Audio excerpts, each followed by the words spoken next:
Good morning and welcome to Charlie's, your local family department store. Today we have a sale on chopped liver. Go ask Gary over at the deli all about it.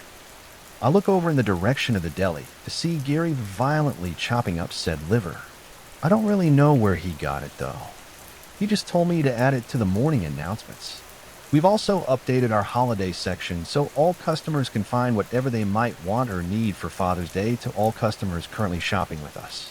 I glance over to the bench by the front door and see our only customer, if he can even still be considered a customer, because he doesn't look like he has much life left in him.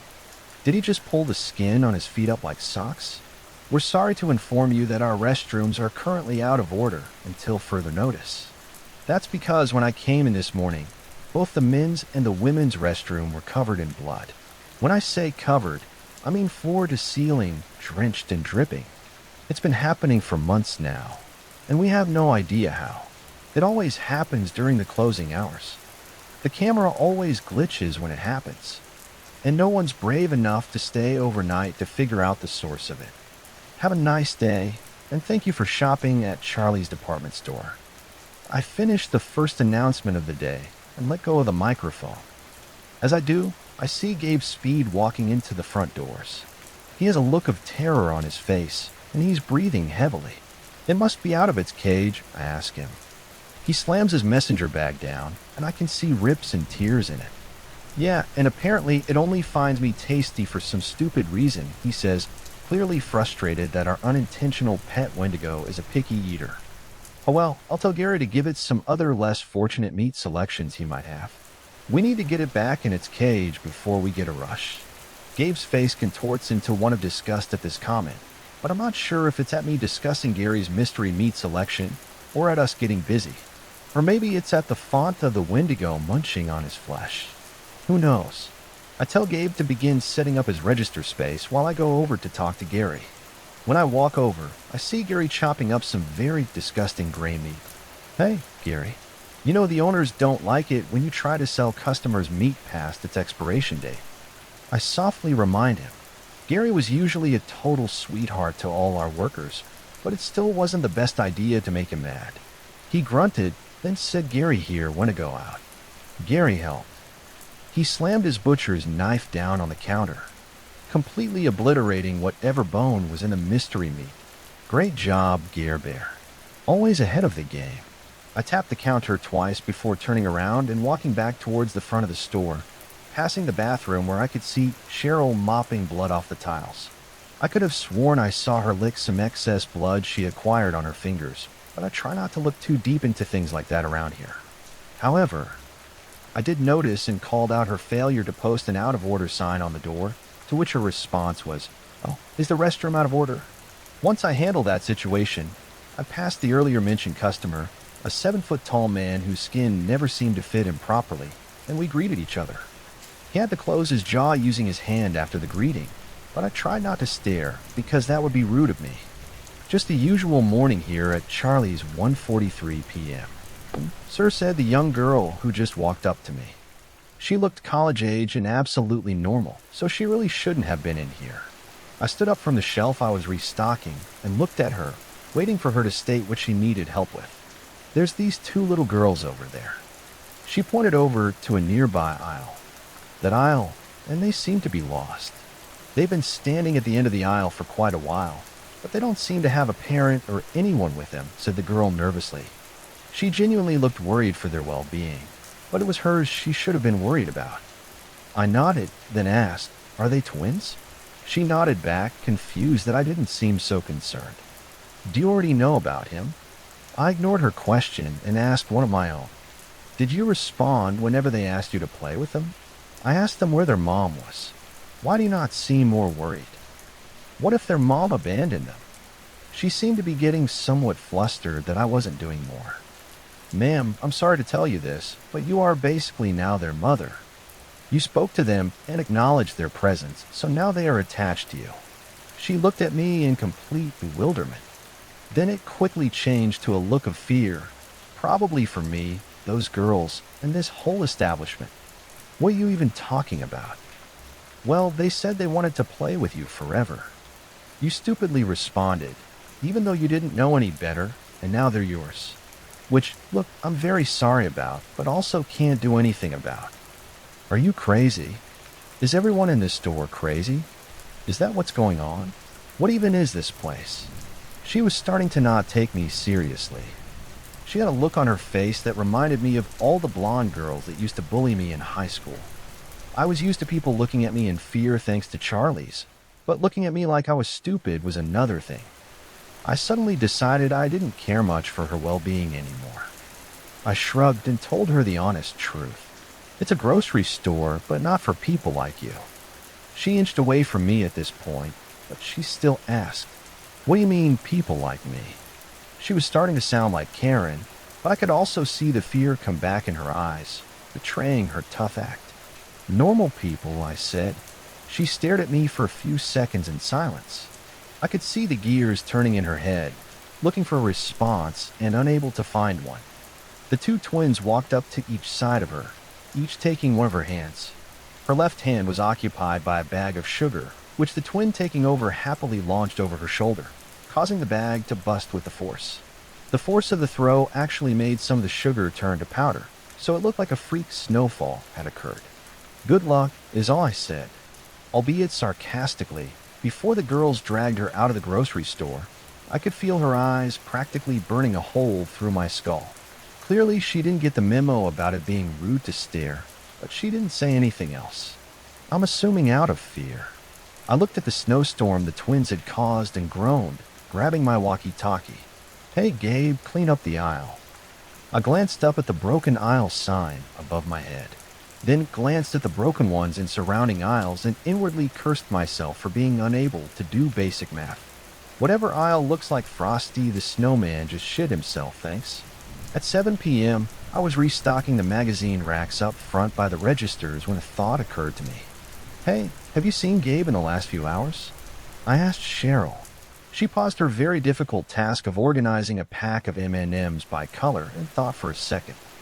"I think he clocked out and left already. The schedule says he got off at 3. "I know that, but he's been missing since before 3, Cheryl." "Oh," she replied, as she scrunched up her face in confusion. "Hey, are you colorblind?" She pauses again to look at me. "Yes, I am. Why do you ask?" The thought of seeing if the Wendigo might be interested in a taste of Cheryl enters my head mere seconds before a messenger bag soars through the sliding glass doors and lands with a loud thud just in front of her register. It's nearly ripped to shreds, but I can see one of those tourist keychains with a name Gabe on it hanging from the somehow still intact arm strap. "That looks like his bag, doesn't it?" ponders Cheryl, making me literally want to rip her head off her body at this point. I stare at the bag for a few seconds, honestly angry that Gabe was gone and not her. "Wait," she says, swinging the M&M's bag in her hand towards me in an effort to grab my attention, making 2 M&Ms fly out and smack me in the face. I remember Gabe went outside after he finished sweeping up the snowman. "You didn't tell me Christmas decorations had come in." I slowly turned to look at her, completely confused as to how someone could be so stupid, and grabbed every single bag of M&Ms off the rack behind me. I threw all of them on her conveyor belt. "Here, count and organize these for me. Don't leave your register until you're done. Better yet, don't talk to me until you're done." She chirped in excitement and got to work. I made a mental note to tell Gary there was possibly a new meat selection for tomorrow outside, then headed towards the office. I needed to call the owner and let him know we'd need to hire another cashier. 14 p.m. After I'd gotten off the phone with the owners, I was doing a sweep around the store to see if there was anything that needed to be restocked or reorganized. I stopped at one aisle whenever I saw a woman kneeling on the floor with her back facing me. "Can I help you with anything, ma'am?" I asked her. Honestly, there were few things that scare me anymore thanks to Charlie's, but something about this woman made the hairs on my arm stand up. I stared at the back of her head for a few moments, noticing how her hair was matted into one giant strand of twigs, dirt, and whatever else was hidden in that mess. She could have had a dead animal in there for all I knew, which would help explain the horrible stench that was coming from her. I took a couple steps towards her. Suddenly, I heard a loud snapping noise, like she'd broken her neck, and her head slowly started to turn towards me. It stopped moving whenever she was facing me, as if she was an owl. and I finally got a look at her face. Or really, what was left of her face. She had horrible scars all over her face, some healed and some still open and clearly infected, dripping blood and pus onto the tiles. The whites of her eyes are the only thing that's shown, and they look milky. Even though I couldn't see her actual eyeballs, I could tell she was looking in my eyes. Her jaw looked broken and hung loosely, letting some weird black tar-looking liquid drip onto the linoleum tiles, mixing with the blood and pus. She tilted her head back and forth, I'm assuming to crack her neck, but it strangely ended up sounding like a creaking door you would hear in a haunted house.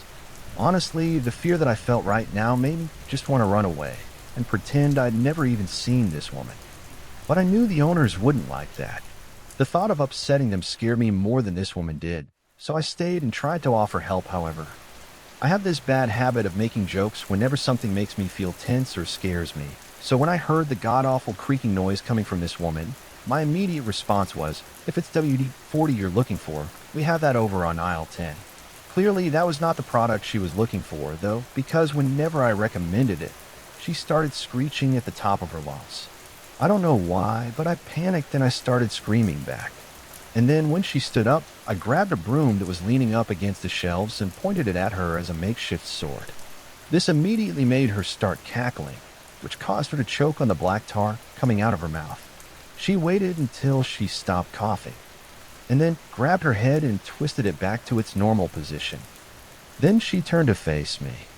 She slapped the broom out of my hand, and it flew into the shelves, causing an avalanche of canned vegetables to drop to the floor. Stupid boy, do you really think you could defeat me with a broom? What are you going to do? Sweep me to death. She cackled some more and then took a step towards me. I took a step back and said, I don't know, maybe. I grabbed a couple cans of beans off the shelves, ready to toss them at her if provoked. Relax, child. I'm only the messenger. I wish more than anything that I could rip your fingernails off one by one to make a delicious snack. But the father said you are not to be touched. Yet, she grinned at me with sharp rotting teeth and then softly waved one hand upwards, causing the 2 cans in my hand to launch from my hands and into the ceiling. They exploded upon impact and showered beans and bean juice onto the aisle we occupied and the surrounding aisles. I heard a customer mutter, confused, "What the hell?" And the next aisle over. Who? Who is the father? I asked nervously. She cackled again, swiping beans off her shoulder. Oh, you haven't heard. He's coming back, and he will rule this world with an iron fist, bathing everything in a beautiful, fiery blaze of despair and agony. He will rid this pitiful planet of every single wretched human and monster, including you and everyone else in this portal to hell. I was about to ask her what she meant by portal to hell, but I let her continue her speech instead, tears forming in her eyes as she did. I didn't want to be rude in case she decided she really did want to rip off my fingernails. If you think you felt fear before, you're in for a hell of a ride, silly boy. He will torture you in ways you never could imagine. Ripping off your eyelids and sewing them back on. Ripping open your abdomen and making you feast on your entrails while they're still attached to you. Chopping off your tongue and shoving it into holes you didn't even know you had. The possibilities are endless. And since this is a portal after all, just expect us to be here a lot, preparing for his return. She finished her speech with a little excited applause. I'm guessing it was whoever this father guy was, since I finally had the chance to speak. I asked, are you talking about the devil? And what do you mean by portal to hell? She looked at me like I'd asked the dumbest question she'd ever heard in her life, if she ever was alive, and then said, the father is the most powerful being in the world, and his name is Zuberin, not the stupid devil character everyone's always talking about. And how did you not know this is a portal to hell? Did you honestly think all of this weird stuff that happens here is normal? Are humans really that stupid? Well, and speak of the devil, or is it the father? Cheryl chose this very moment to walk up to us. She paused at the end of the aisle and stared at us, and we stared back. Oh, is it Halloween? She asked while staring at the woman. No, Cheryl, I said, rolling my eyes, but then realized she might be able to help me. Actually, Cheryl, you are right. Do you think you could give me a bottle of water? I'm kind of parched. Sure, she said happily as she walked off to complete the request. I turned back towards the lady just a second before she waved her hand and slammed me into the shelf left of me. Do you really think I'm as stupid as you humans? She walked towards me and got right in my face. Her breath made my eyes water with how pungent it was. Did you really think a stupid trick like holy water would be able to defeat a disciple of Zolbaran? She put one of her hands around my neck and started to choke me. If you weren't going to be used as one of the Father's pawns, I'd kill you right this instant. She started to speak to me in what I assumed was angry Latin, and I began to see stars. I tried not to look into her eyes, but I was unable to look away or close mine because of some unknown force. In her eyes, I saw every single scenario of torture she wanted to act out on me. It was like seeing your life flash before your eyes, but the exact opposite. Right when I felt like I was on the verge of passing out, she let go when I dropped to the floor, coughing so hard I thought my lungs were about to pop. I was too scared to look up towards her, but I could feel her staring daggers down at me as she said, "I'll be back. And I'm bringing some friends with me." And with that, she walked away, and I stayed on the floor, trying to gather my thoughts and catch my breath. I looked up when Cheryl appeared in front of me, struggling to carry 10 different water bottles. "I didn't know which brand you liked, so I got them all," she said, and then she dropped every single one of them on my legs. Huh. Oops. 7 p.m., it's actually after hours at Charlie's right now. I've just about finished locking up the place, and I'm currently sitting in my car. I can see Wendigos' red eyes staring at me from inside one of the plastic dog houses we have displayed for sale out front. Maybe if I got him a bed and some chew toys, he'd be less inclined to chew on my workers. That's the third cashier we've lost in 6 months, and it was a shame, too. I had just finished training that one. Maybe I should start training them on how to defend themselves against Wendigo attacks, and maybe I should train them for the possible end of the world. Who knows? I don't really know who or what this Zoabran guy is, but I told the owners about what happened. They just kinda laughed at me and then hung up the phone. So I'm not really sure what I should do. I guess we'll just have to wait until the lady and her friends come back. You know, I just realized the scary lady never told me her name. I think I'll call her Deborah. She seems like Deborah. Anyways, this concludes a normal day at Charlie's. It was one of my friend's ideas to write this little diary of events after I told him how hectic it is working here. I don't think he believes 100% of the stories I tell him, but maybe you guys will. I know for sure he won't believe today's event, so please tell me you guys do. Writing this has helped relieve some of the stress of managing this place. You guys taking me seriously will also be a big help. If you do, I might continue writing these. Working here definitely has helped me realize that humans aren't the only monsters in our world. So stay safe out there, guys, and make sure you avoid any weird ladies that look like they could be named Deborah. 7:03 a.m. I unlocked the doors and walked in. Ready for another day at Charlie's? I'm done, boss. I looked around, confused for a minute, until I turned the lights on and saw a mountain of M&Ms overtaking the space in front of the cash registers with Cheryl's head peeking out at the top. "Cheryl, what the hell are you doing? You told me to not leave or talk to you until I finished counting the M&Ms.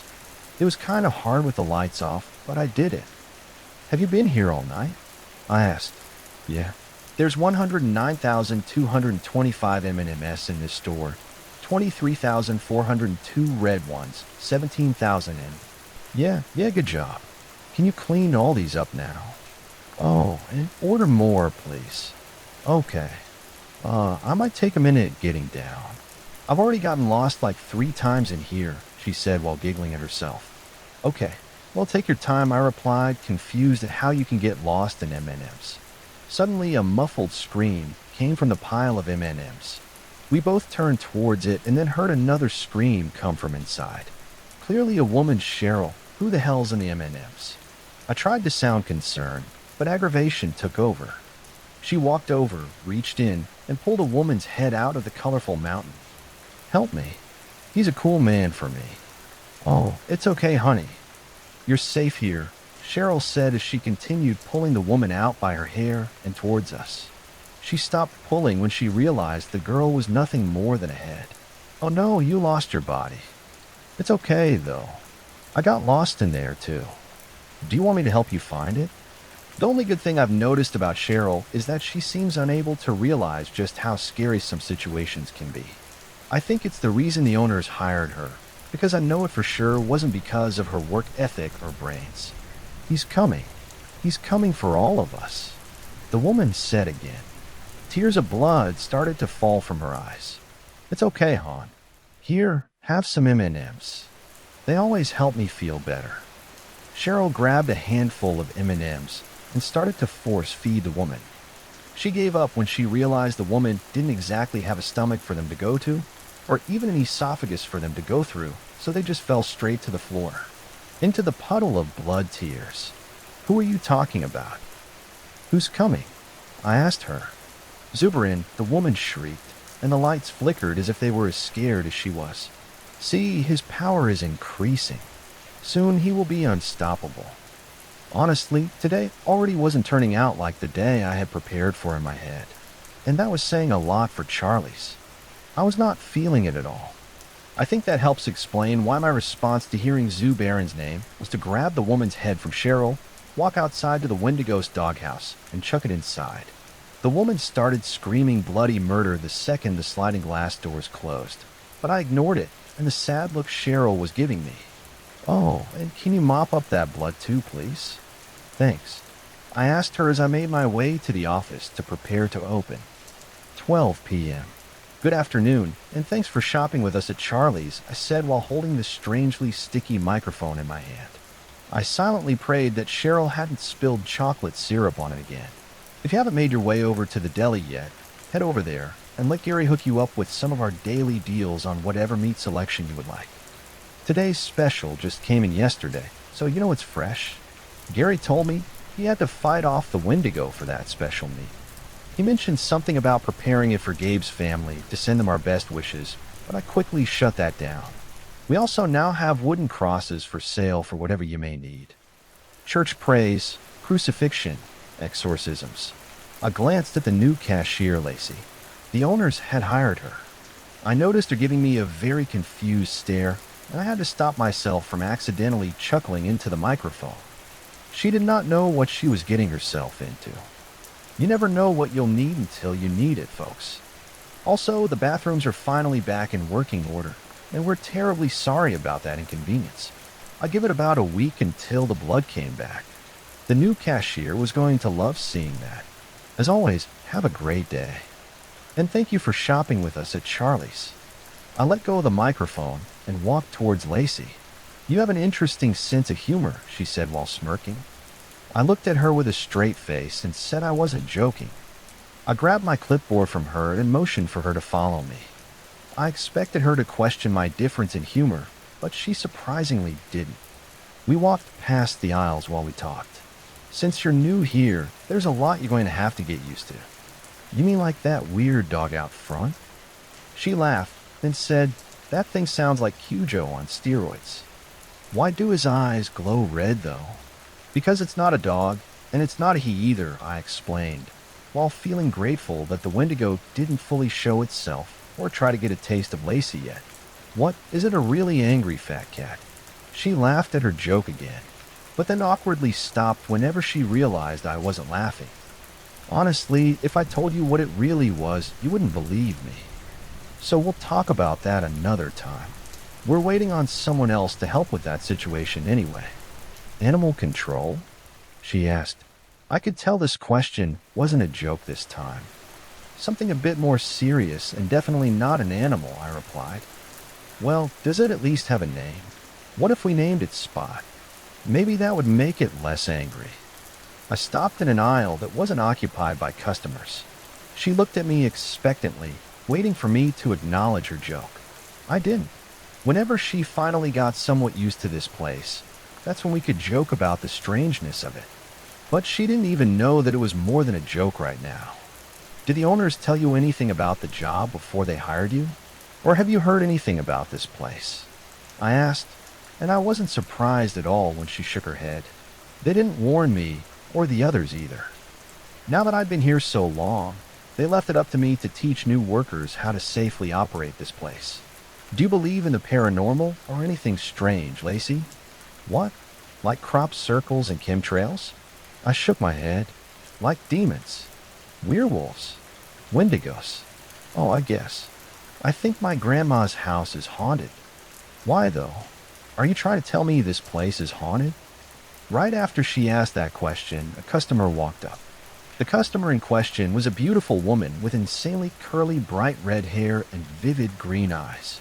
Her hair was enough to keep you completely captivated, but if you could look away long enough, you'd see that she was wearing a straight jacket.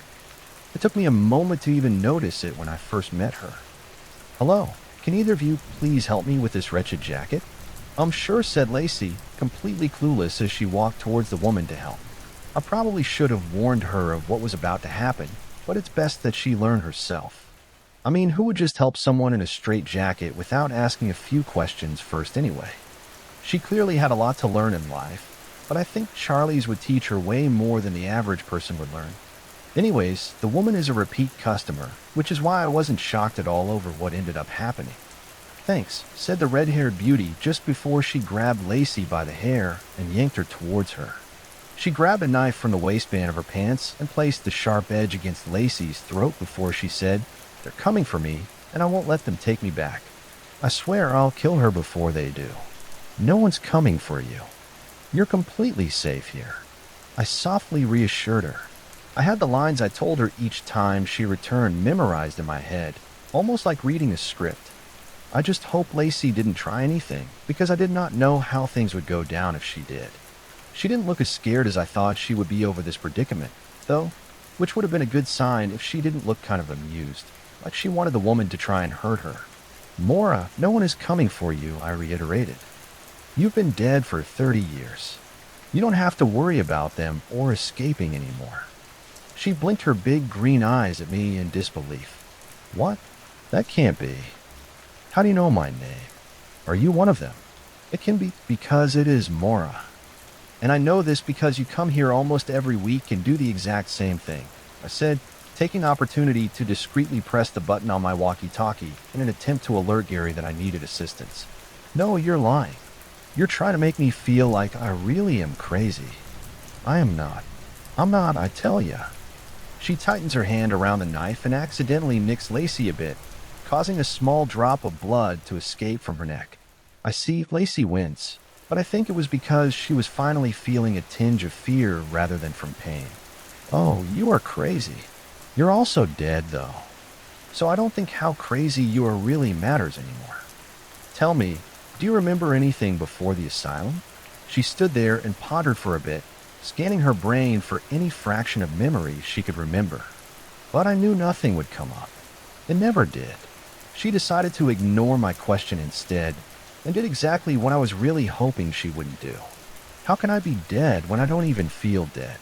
"I'll show you I'm not dead," she said. Just a split second before Gary came up behind her to try and subdue her, Mora took the knife and cut.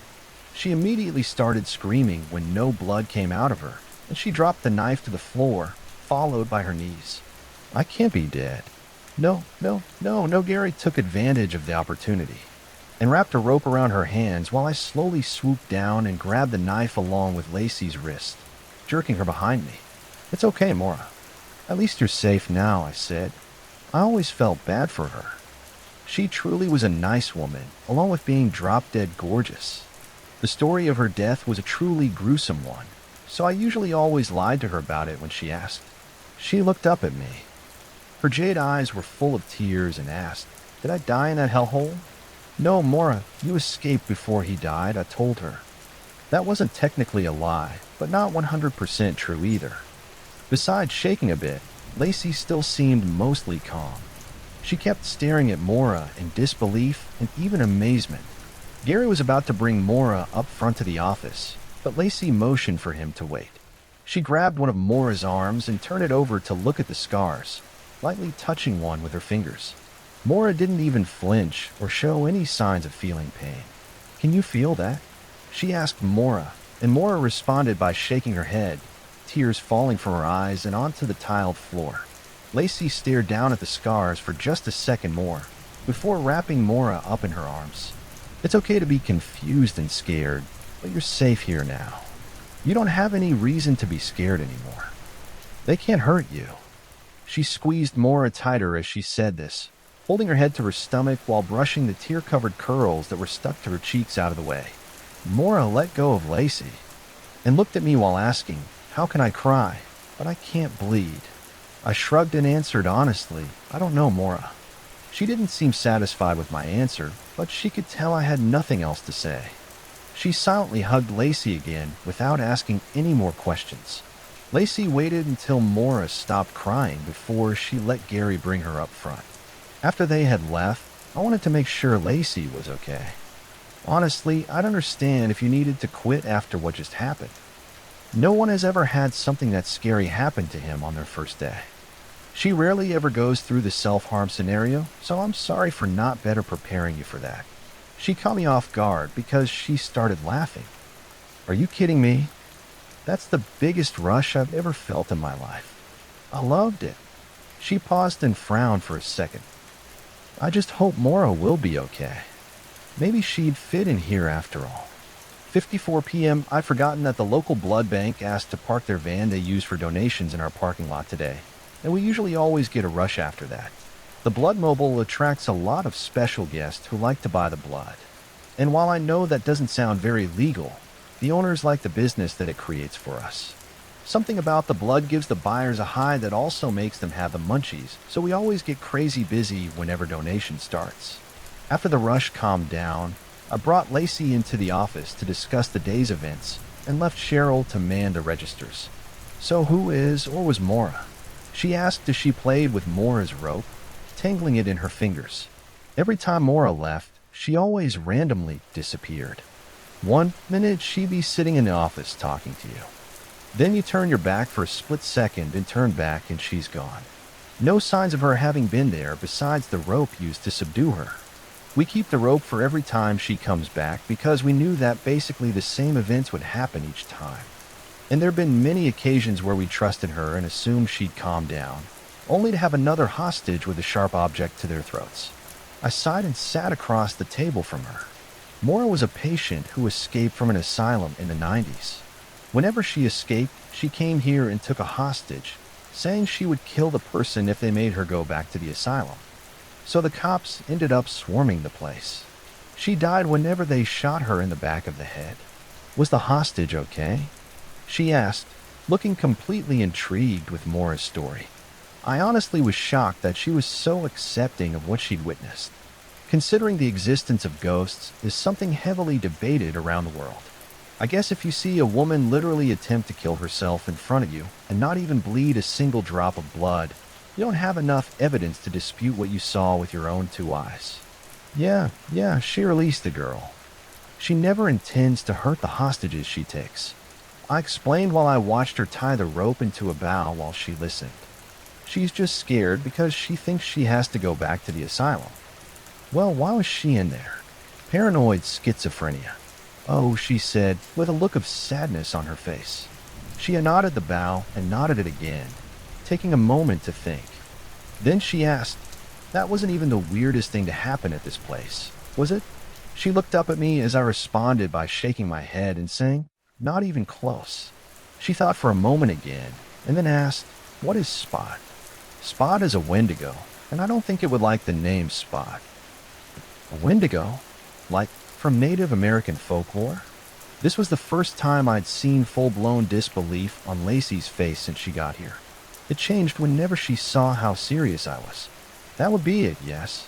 We're working on getting someone hired to handle the problem. You gonna kill it? She sounded disappointed. Well, yeah. He ate the last cashier. That's why they hired you. Well, maybe I can make him friendly. I didn't name him after all. It's a Wendigo, not a feral animal. And I told you it wouldn't even like that name, I said, almost laughing. When I came in here, he was literally playing with a squeaky toy. I could hear it from inside the doghouse. Cheryl gave it that because she's Cheryl and nothing she does ever makes sense. I rolled my eyes while saying this very over Cheryl's antics. Well, maybe he wants to be a pet. He wants to eat people and stop calling it he. It's in it. Right after I said this, Gary spoke over my walkie-talkie and asked me to come help with something. So I excused myself and gave Lacey some papers from the owners to read while I was busy. 54 p.m., since it was close to closing, I was in the office doing some last-minute paperwork for a fight that broke out in the parking lot between two rival werewolf tribes. The owners like me to document when stuff like that happens.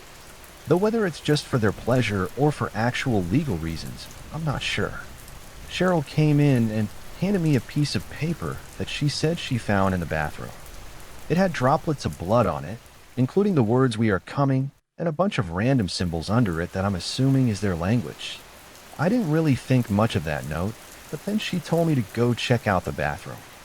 I expected it to have its usual mess of blood, which honestly would be kind of unusual because it normally takes a bit longer to show back up. But when I walked in, it was so much worse.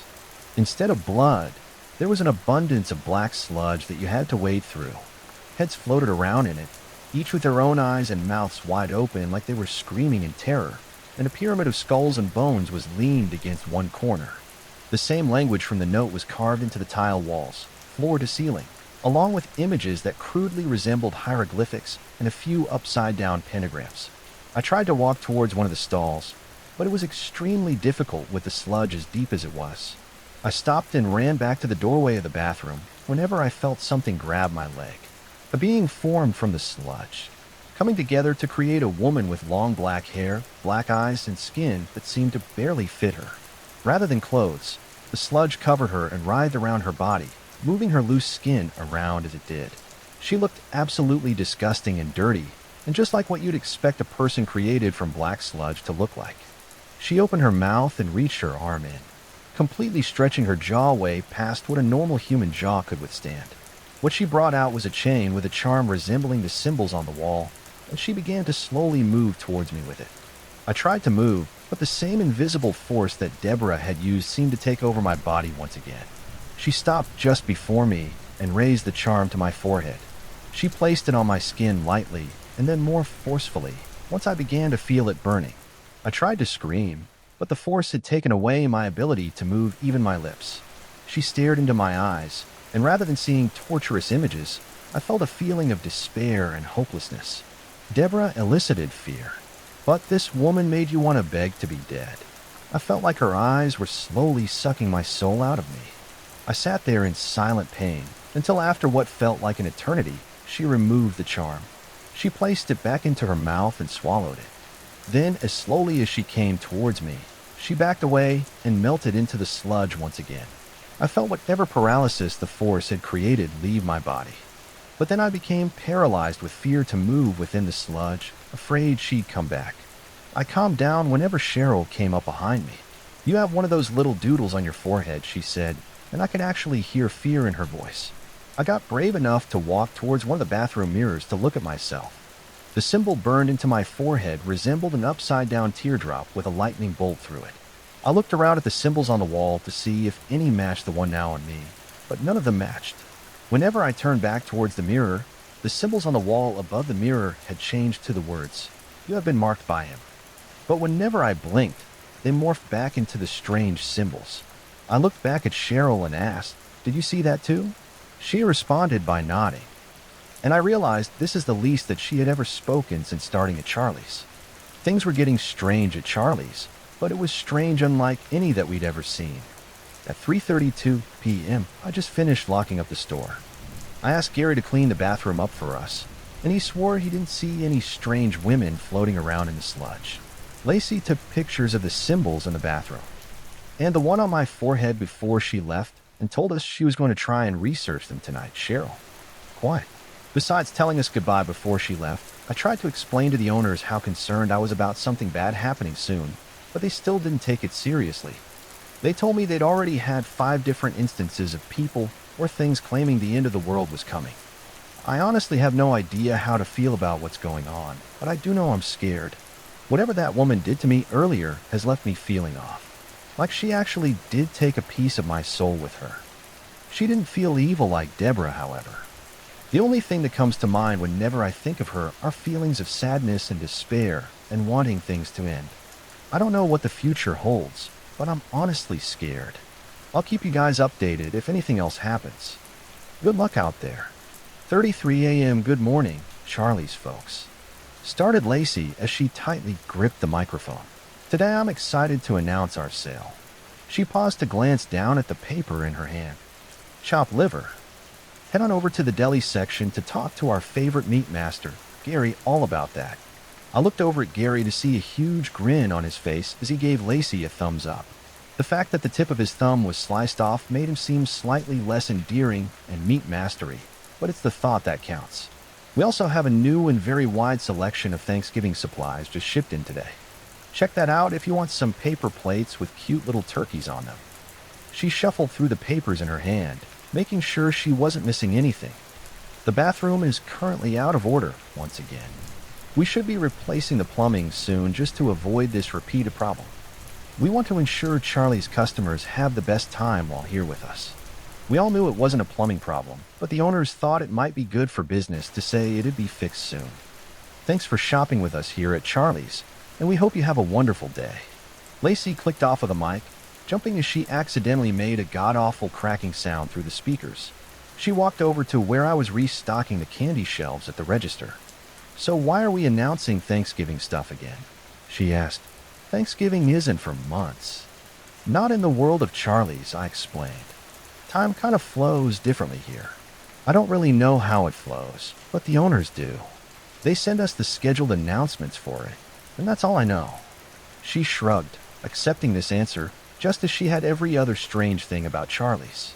Charlie's had never had a worker as enthusiastic as her, honestly, but I think how eccentric and bubbly she was helped that. She reminded me of a flower child from the 60s, even asking if she could make some of our work t-shirts tie-dyed. Charlie's needed someone like her to add fun back into it. You know, with all the possible portals to hell and Wendigo attacks. And we were all glad she was here after she brought tacos and margaritas last Tuesday. Cheryl had started calling her Charlie's resident party popper, which I think is entirely too close to party pooper, but it's also the thought that counts on that one. Lacey even brought Spot a dog collar with his name printed on it, and I'm surprised he accepted it and his name instead of ripping her head off. As she helped me restock, we watched a man glide through the sliding glass doors, moving around like he was feeling a mixture of Cloud 9 floating and toddler mobility. He was giggling like a delighted child in a candy store. Well, he seems like he's having a great day, I commented. Yeah, he's on acid, stated Lacey. How do you know? She waved a hand at her outfit, which looked like she just left Woodstock before heading to work. Do I look like someone who's never done acid before? I shrugged. The man stumbled towards us, laughing at the empty space beside him as if someone was there.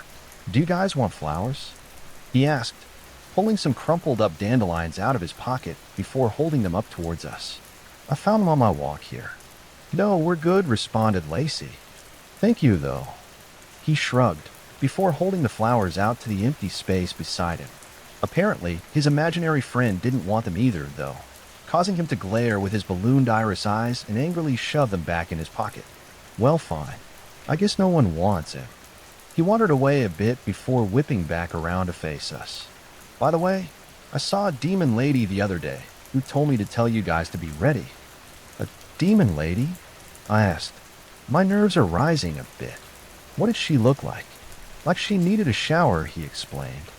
I almost offered her my flowers, but she already had lots of plants in her hair anyway. He wandered away again, this time yelling out a no, and heading towards the gardening supplies for whatever reason.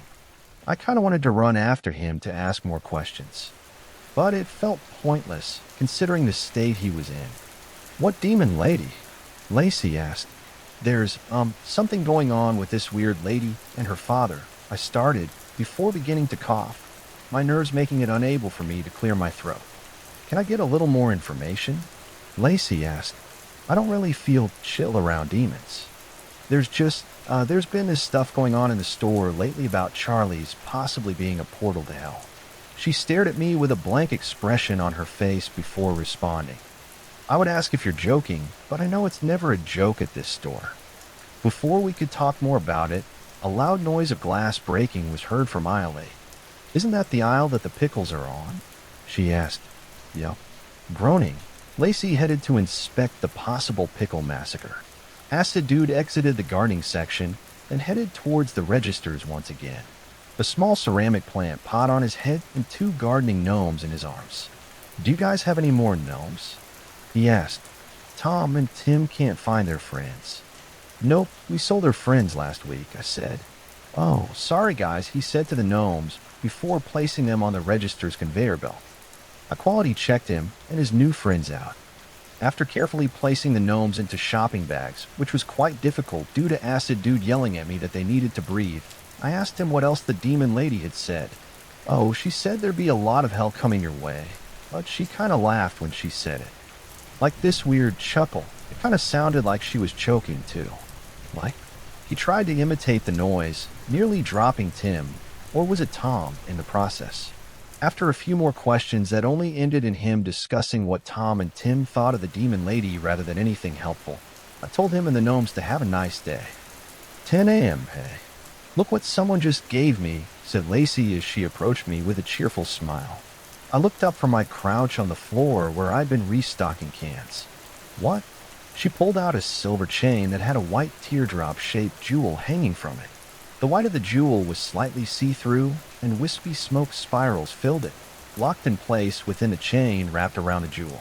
The way it was morphed onto it, resembling veins protruding from a heart. A customer just gave this before she left. She told me she was into some magical witchy voodoo stuff and felt like I needed protection. So she gave me this necklace, she explained. She slipped the chain over her head and the teardrop dangled down from the chain and came to rest at the height of where her heart would be. I don't know if it was my mind playing tricks on me or what, but it seemed like it was attempting to nuzzle her heart, but the chain was preventing it from reaching. She lifted her head up, waiting for my response with a smile on her face. The smile faltered when she realized I didn't have one as well. What's wrong? Does it look bad on me? Oh, no, I replied. Not at all. It goes well with your hobo style. She giggled, playfully rolling her eyes. It's boho, not hobo.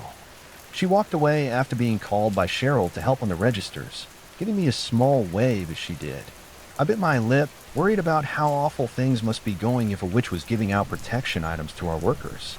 I made a mental note to tell Lacey what was going on before we left today. It wasn't right for me to not tell her, and I wanted her to stay safe. A lot safer than Gabe. I felt the pit in my stomach grow deeper. Today was going to be another long day. 56. The lunchtime rush was close to over whenever a woman with a distinctive haircut came barreling through the sliding glass doors. A scrap of paper bunched in her fist. Another regular, I thought. She approached the register I was at and slammed the crumpled paper down on a conveyor belt. It started to move due to the motion, so she had to scramble to catch it. Deciding to keep it in her hand for the time being, as she glared at me, I noticed that she was slightly shorter than me, but the height of her huge hairstyle laden with hairspray made her seem a lot taller. The smell of the hairspray was overpowering, extremely pungent, with a smell of copper that could be explained by the gaping wound through her forehead. You could see straight through her skull to the shelves of merchandise behind her. Her eyes reminded me of the expression a hawk might give its prey. You need help with anything, ma'am. One of your stupid cashiers told me this coupon had expired over the phone. She snapped. It is not expired. Can I see it, ma'am? She forced it into the hand I'd held out before folding her arms and staring at me with a smirk. She really thought she was right. It wouldn't be funny if she was simply a ghost from another time, but I think she'd feel this way even if she wasn't dead. You think after coming in over and over after she died that it would stop being funny, but it really hasn't. I unfolded it, taking the time to pretend to read it like I always did every time she came through. This expired in 1997, ma'am, I explained. It is 1997, she said. No, it's not, I replied. She looked at me completely dumbfounded before switching back to her. You're such an idiot, smirk.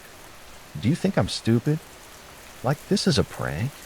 I picked up a newspaper off the rack behind my register and showed it to her after she finished reading it and returned her scowled face to me. I also handed her a tissue. What is this for? What's going on? You are dead, I explained. And you have been for over 20 years. She stared at me for a few moments with a blank expression before scoffing, dismissing everything I just told her. You really do think I'm stupid, but you're the idiot for trying to mess with me. I swear dumb teenagers will never learn. Where is your manager? Well, first off, I'm 25, I said. She rolled her eyes after I said this, then opened her mouth to speak again. But I yelled my next sentence over her so she would hush and listen to me. And I am the manager. I've been the manager for the last few years. I know your memory isn't the best as a ghost, but you don't have to be rude to me about it. Quit saying that. I'm not dead. What's your name? The question caught her off guard, causing her to sputter out. What? What is your name? I repeated. Karen, she stated matter-of-factly. Well, I guess ghosts do have some memory, but no, that isn't your name. That's the nickname we gave you, because women like you have become a meme since you died. Your name is N. My name is not N. It is. And you died in 1997, and you came here to bring in that very coupon you carry around with you. Someone robbed the store, and they shot you first because you wouldn't stop screaming. There's no way, she said. I don't remember that. At that very second, the shooter appeared, and the whole scenario from 1997 began again. I was so bored of it at this point, honestly, that I just stood there as everyone panicked.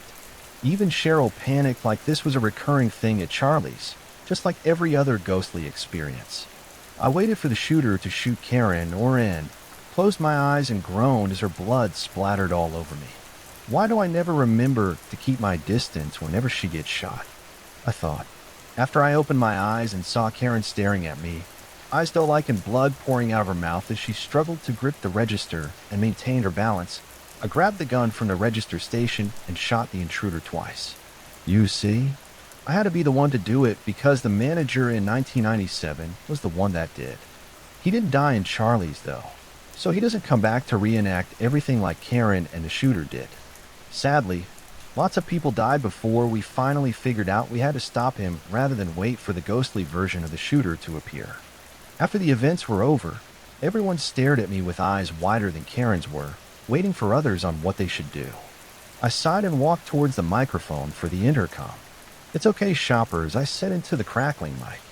Just avoid the bodies and the blood, and we'll have it cleaned up soon.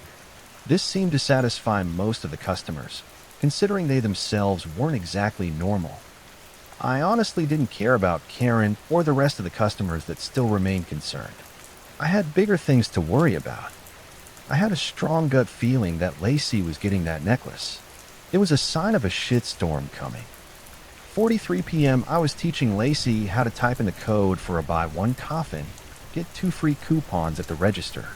When we saw something roll through the sliding glass doors and slam into one of the magazine racks, I told her to stay by the register and then walk towards it, taking cautious steps as I did.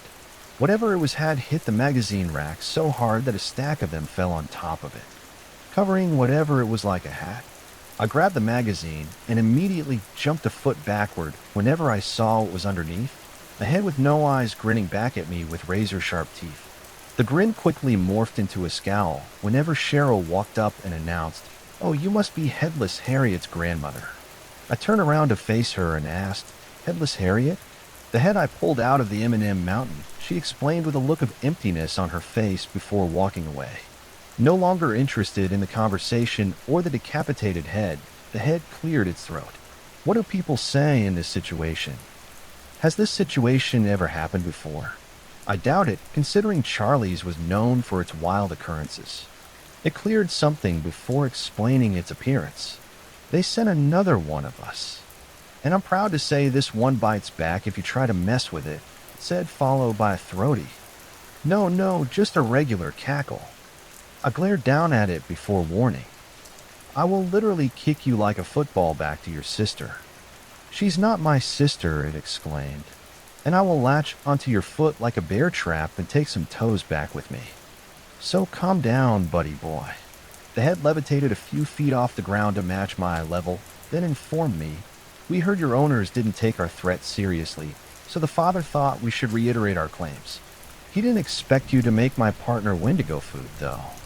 Lacey walked up at this moment, inserting herself into the conversation. "Have you never been to Charlie's before? I've been here a week and experienced enough weird shit for a lifetime." The head seemed to ponder this statement a moment, floating up and down in a fashion possibly resembling a shrug. Well, this is a portal to hell after all. Why does everyone keep saying this is a portal to hell? Ask Lacey. I wouldn't be shocked, but is it really? Oh, I see. So you haven't told your little girlfriend about the predicament your workplace is in? Asked the voice. It asked me before shaking its head, a pouty expression on its face. I'll tell her before we could even react. It zoomed towards her, stopping to hover a few inches from her face. A hand sprouted out of where its neck once was, and it immediately wrapped around Lacey's neck and slammed her into the wall in seconds. Lacey's hands fought to free her throat, but it was no use. Stop before I snap your windpipe, lower your head. What is it with you guys grabbing people by their throats? I said. Are you mad because you don't have one or something? Just let her go. She asked why this place is a portal to hell, so I'm going to show her. It responded with an evil grin. I instantly regretted saying something as soon as the head threw Lacey into the ceiling, so hard it began to crumble and free fall around her body. The head's hand caught Lacey just before she hit the ground for just a flash. I saw her eyes, and I saw the complete terror in them as she was swung upwards while a hand wrapped her hair around its fingers. It continued to swing her upwards until her body was straight up in the air. Then it began to helicopter her around and around. I couldn't believe anything that I was seeing right now. My feet firmly planted to the ground out of fear, and I couldn't understand how Lacey wasn't puking her guts out. I was struggling not to puke mine, and I wasn't even the one spinning. She began to scream so loud I had to cover my ears. Then I looked around to see all the shoppers and workers were just as terrified and covering their ears too. All except for Cheryl, who stood mesmerized as she cradled one of the garden gnomes like a baby. My attention was jerked away from Cheryl as I felt something wet splatter against my face. The first thought in my head was, this is a throw-up, but no. It was blood flying out of her head, along with strands of hair as the head continued to violently whip her around. For some odd reason, at this very moment, I was reminded of a homeless man that sometimes frequents Charlie's entryway, sitting on the lawn chairs we have for sale. The Wendigo never bothered him, which I always found even odder than me remembering this random thought. He always told me he could clone me for $10 and a lock of my hair, and I was seriously considering taking him up on that offer right about now, so that another version of myself would have to deal with this shit show rather than this version of me. But then again, he also told me Charlie's was just a product of him taking too much LSD and then throwing up the whole store, staff and all, and I'm pretty sure I'm not a drug-induced hallucination. I think. I inch over to one of the register stations and start chucking stuff at the decapitated head. It takes about 3 packs of Skittles and 2 Staplers for it to stop swinging her around and face me. There was a moment of doubt when I saw the hatred in its eyes as it glared daggers at me.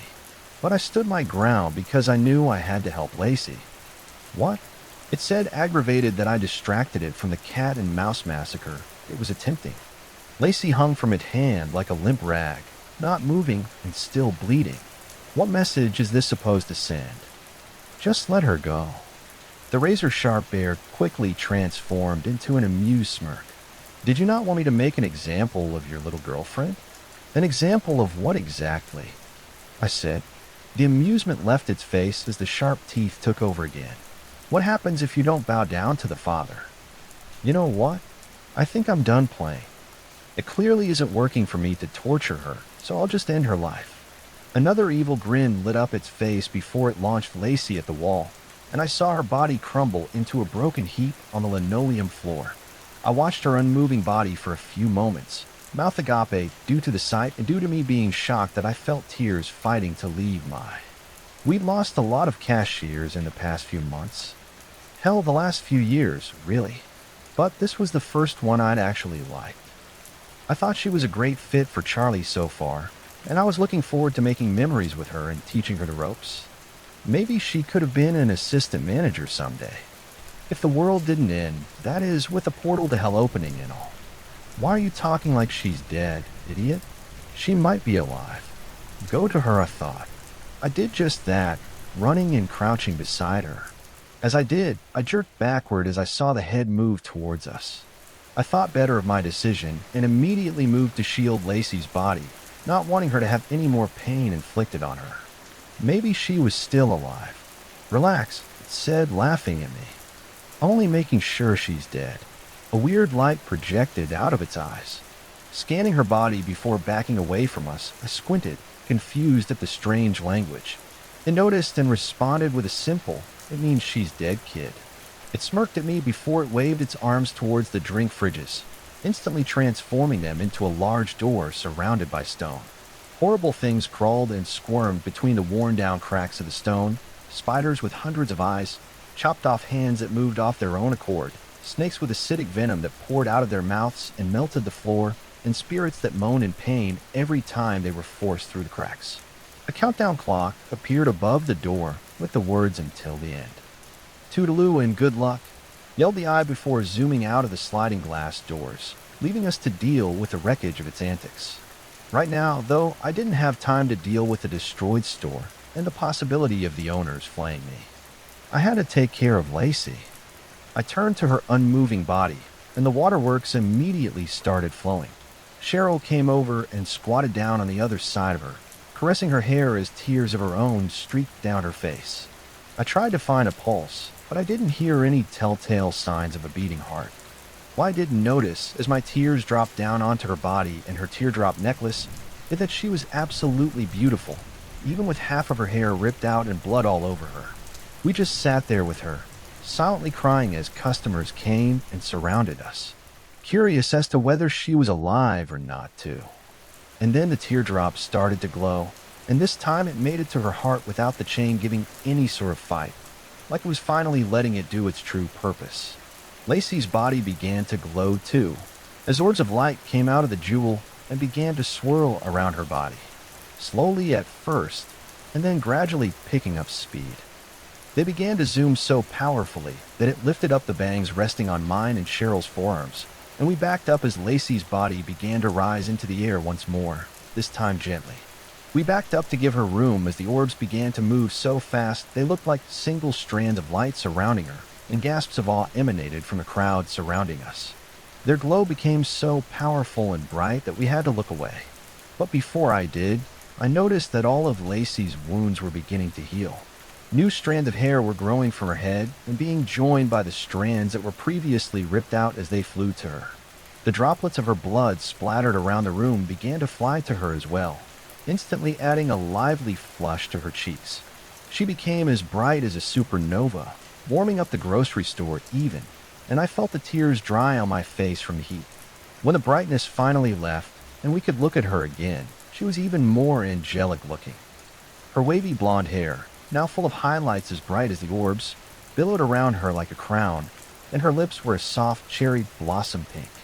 Her eyes also glowed the same light as the orbs, making her look powerful and like something to be feared.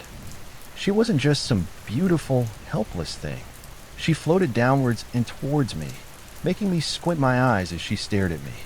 "Ava Vichnankuda," she said in the same weird language that the head had. "What?" I asked, confused once more. "The witch is not dead," she explained, before her eyes dimmed to their natural ocean blue, and she fell to the floor. 38 p.m. Lacey was knocked out for a while, and when she woke up, she had absolutely no idea why the front of the store was trashed so badly.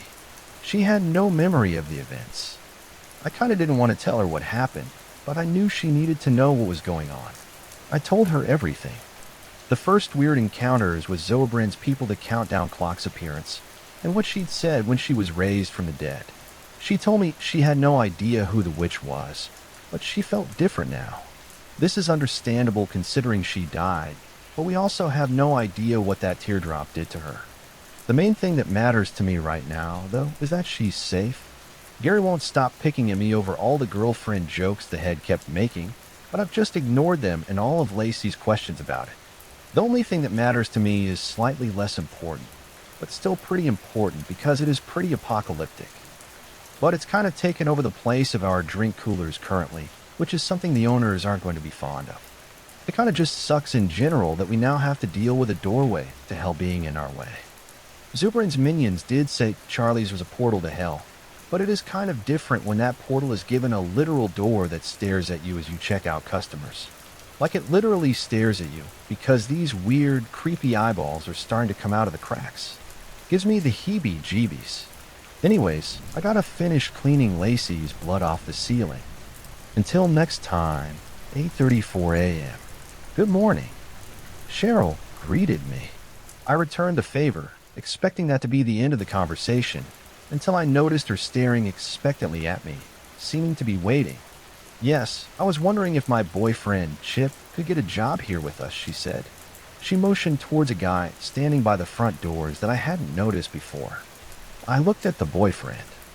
Blonde hair, muscular eyes blue, and teeth so white that they looked artificial almost. I thought he didn't look like Cheryl's type, but then again, the only guy I've ever seen her show interest in is her garden gnome and Gary when he's passing out samples to the shoppers. She never asks what the samples are, which is something I highly recommend doing, but she always seems to love the taste of whatever they are. It doesn't help that Gary looks down at the floor and vigorously shakes his head when I ask him, tell me about yourself, Chip. Hi, my name is Chip Micro. Growing up, I was the weird loner kid in school until I grew up during junior year.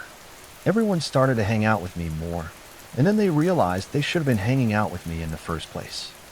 Cool, I replied. I was about to tell them it probably wouldn't be a good idea until I saw Cheryl giving me puppy dog eyes. I could hire him as a shelf stalker, I guess, I told Cheryl. Great, she replied. She and Chip walked off towards the break room as Cheryl mumbled something about getting her chocolate chip and apron, which made me cringe. 11:57 a.m. Hey, are there boom boxes for sale here? Asked Chip. I stopped counting the bag of ancient rune crystals a customer had used as payment to look at him. No. Why? Well, Cheryl's on break right now, so I was going to surprise her with a serenade. I need to play a cheesy love song from the boombox while doing it in order to properly confess my undying love for her. I responded. I paused for a moment to see if he'd explain more, but that was it. Dude, what even are you? I asked. He stared at me with a blank expression for a few moments before his face scrunched up and his left eye twitched aggressively. It was during this that Lacey left the employee bathroom and entered the break room. She paused, wiping her hands off with a paper towel, and we both just sat there while Chip had a seizure or short-circuited or whatever the hell was going on. I don't think either of us really knew. My name's Chip Micro. I was a weird loner. Okay, I interrupted him. We have regular radios on aisle 11 if you want to check there. He paused for a moment again, staring off into space. I was afraid my interrupting had fried his brain, but he chirped up after a few seconds and said thanks. He spun around and began to march off to finish his side quest. Lacey and I looked at each other at the same time, both with concerned looks on our faces. What the hell was that? She asked as she sat down across from me. No idea. What did you say his last name was? Micro. His name is Chip Micro, she asked while chuckling. Like microchip, but backwards. I paused my counting again, fully thinking about that revelation and accepting. How was all I could give. I bet he's a cyborg, she said. I looked up at her with an amused look on my face. What? Did you not just see him practically short-circuit in our break room? And his name is literally a technological device. Why would Cheryl have a cyborg? I replied, I don't know, but I bet you that's what he is. No way, I said while shaking my head. Bet you $20. I looked at her to see her eyebrow raised in a playful yet challenging manner. You're on, I said, and we shook hands. As we were shaking hands, I thought how soft her hands were, but I quickly shook my head and snatched my hand away. What? She asked. Oh, nothing. I just got a chill. I lied. She shrugged before getting up from the table to get a bag of Doritos from the vending machine. Just count your runes, dude, I thought. Yeah, I have bigger things to worry about besides your love life. She'd never go for a dude like you anyway. 3 p.m., so the owners think that the doorway that took over our drink fridges is great for business. Why, you might be asking. Because a whole slew of oddities has come out of the thing. Not even just demons. Oh no. Apparently, there's a wide variety of beings that can manipulate portals like this one. And they find it convenient that one has popped up in our strange little grocery store. I was informed by some of the beings that our portal was once specifically meant to send someone to hell, but the demons changed it around a bit to screw with Charlie's. Some customers actually didn't know about the change, and they really thought they'd be walking into hell when they stepped out of it. They still decided to shop anyway. Nothing like shopping to get a snack on your road trip to eternal damnation. Am I right? I honestly didn't care though, because so far the beings didn't seem threatening, and the owners also told me I didn't have to replace the drink coolers due to the business boom. The only annoying thing about it was we now had a wider variety of supernatural beings coming to shop with us, which made the owners feel like we should increase our available merchandise. Which is why I was currently stocking jars of pickled human ears, something incredibly popular with our vampires still saying Wendigo. I didn't think they existed either, and cannibal customers. There was another annoying occurrence besides that one, but it was mostly just annoying for the owners. It was absolutely hilarious for us, but it upset the owners because it wiped out our whole entire stock of frozen turkeys. Another new type of customer we had was wizards. We'd had some in the past, but not enough to really know anything about them as supernatural beings. We learn a lot about them whenever a group of 5 of them came through the portal, and it turns out that they are the literal definition of crackhead energy. They told us they were looking for party decorations for a ball, but made it very clear that they were unhappy with our lack of options of live-action decorations. Whenever I asked what a live-action decoration was, one of them sighed, pointed his wand at the display of frozen turkeys, and gave it a gentle swirl. Immediately, the turkeys began to hop out of the display, hobbling around with their lack of feet and their wrappers restricting them.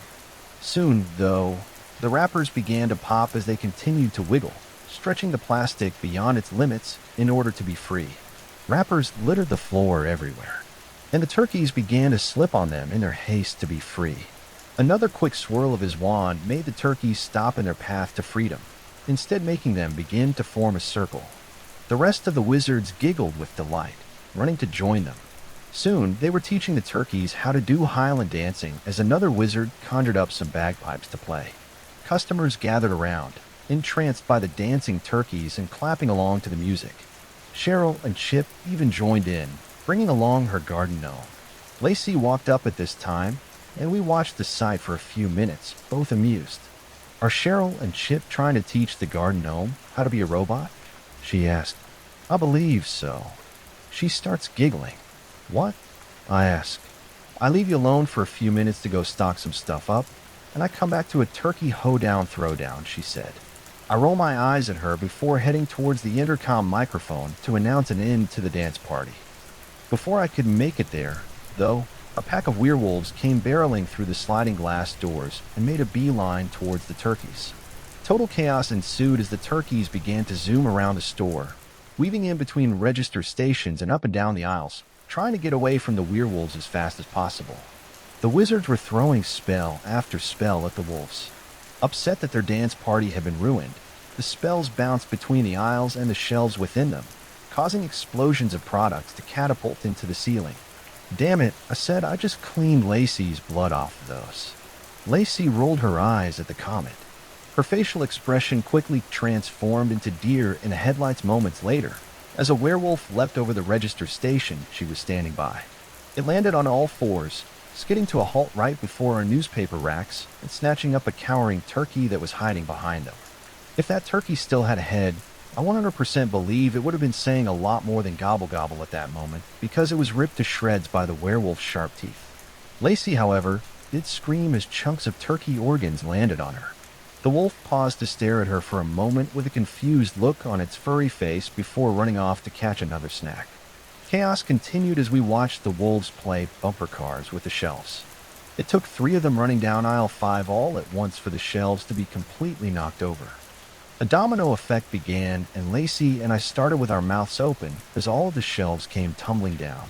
Cheryl and Chip appear beside us at this moment, just as shocked and mouths open as us. I'm not sure if it was me seeing things, but I could have sworn the garden gnome also looked shocked. The events around us prevented me from looking too deeply into that, though, as explosions of fireworks and werewolf growls made their way above the shelf mountain and the wizards continued to shoot spells. The owners are going to kill me, I mutter. Lacey looked at me and nodded, a look of pity on her face. A turkey approached Chip and for some odd reason, he thought it'd be a good idea to reach down and try to pick it up. "Well, hi, little guy," he said. In its panicked state, the turkey actually let Chip get close to it before a werewolf approached the two, baring its teeth at Chip. The turkey scurried off, but the wolf was more focused on Chip now. "It's okay, mister." "Werewolf," explained Chip, trying to calm the wolf down. "Chip," said Cheryl. "It might not even be a boy wolf. It might be a girl wolf." "Oh," Chip said, not even realizing that possibility. "Well, I'm sorry, Miss Wolf," he said as he reached his hand out. "Here, Miss Wolfie." "Here, girl," he said, stupidly calling it like a dog in an instant. The wolf's jaws had unlatched and engulfed Chip's arm, biting down and pulling it away with it. Lacey gasped as she saw the loose wires and sharp scraps of metal jutting out of his bicep. Sparks and strange green fluid emanated from the bitten-off limb, dripping onto and burning through the tiled floors. "You owe me," Lacey told me, without taking her eyes off the sight. Even though I knew she couldn't see my reaction, I simply nodded in response, too shocked to speak. Lacey and I spent the next few minutes attempting to calm things down and failing terribly. They only started to calm down whenever the wizards managed to talk the werewolves into a dance battle between them and the turkeys. They promised the wolves that no matter the outcome of who won, they get to eat turkey no matter what. The turkeys weren't made aware of this, but we didn't really care about turkey rights at that very moment. We were just glad things were calming down. The dance competition ended up being pretty fun to watch, and I can now cross-watch a frozen turkey breakdance until it thaws and turns to mush off my bucket list. After the dance battle was over, the werewolves finished their feast. We talked the wizards into magically fixing what had been damaged in the store, which was basically everything. "Sorry about all this," said one wizard. He looked younger than the others and seemed a hell of a lot more mentally stable. "We wizards can get a bit carried away." "It's okay," said Lacey with a grimace. "Just please make sure it never happens again." The wizard nodded before turning to Cheryl as she and Chip approached. She held the garden gnome in her arms like a baby, rocking it back and forth as if it really were one. "Hey, you guys found Larry," said the wizard while pointing at the gnome. "Larry?" I asked. "Yeah, he's one of the gnomes that works at our wizarding school," he explained. "You know, Pigweed's school of magical stuff." I looked at the gnome, squinting as I thought I saw the gnome's eyes were wider than usual. They didn't move, though, so I wasn't sure. "A gnome that looks like this works in your school?" I asked. The wizard nodded and opened his mouth to respond, but Cheryl cut him off. "There's no way Chip Jr. works at your wizard school. He's a cyborg like Chip," she explained. "Oh, did he tell you that?" asked the wizard. "Gnomes are notorious for being deceitful." "I don't believe you," Cheryl stated, unfiltered as always. "Can you fix Chip's arm?" The wizard glanced towards Lacey and I, wondering if he should continue his endeavor of trying to convince her. He decided against it when he saw us shaking our heads. He sighed before taking out his wand and circling it a few times around Chip's half-eaten arm. Instantly, the arm began to grow. Weirdly, though, the blood that dripped from his arm was no longer green. It was now crimson red. "Oop," said the wizard. "I always get those two spells confused. But don't worry, it won't reject anything. It might be human, but it's still magically human." Chip checked out his new extremity, flexing his fingers as he did so. The only thing he had to respond with was, "What's worry?" 15 p.m. "Can you show me where the bread is?" This question confused me greatly. Not because I didn't know where the bread was. I knew we were out due to the raft of ducks that visited us on Tuesday. They were products of an experiment gone wrong, or when they were out. Wasn't right. An experiment that gave them the ability to talk. They came in absolutely starving. Another product of the experiment. The ducks left after they got their bread, and after Cheryl spent an hour pissing him off by trying to catch one of them to keep as a pet.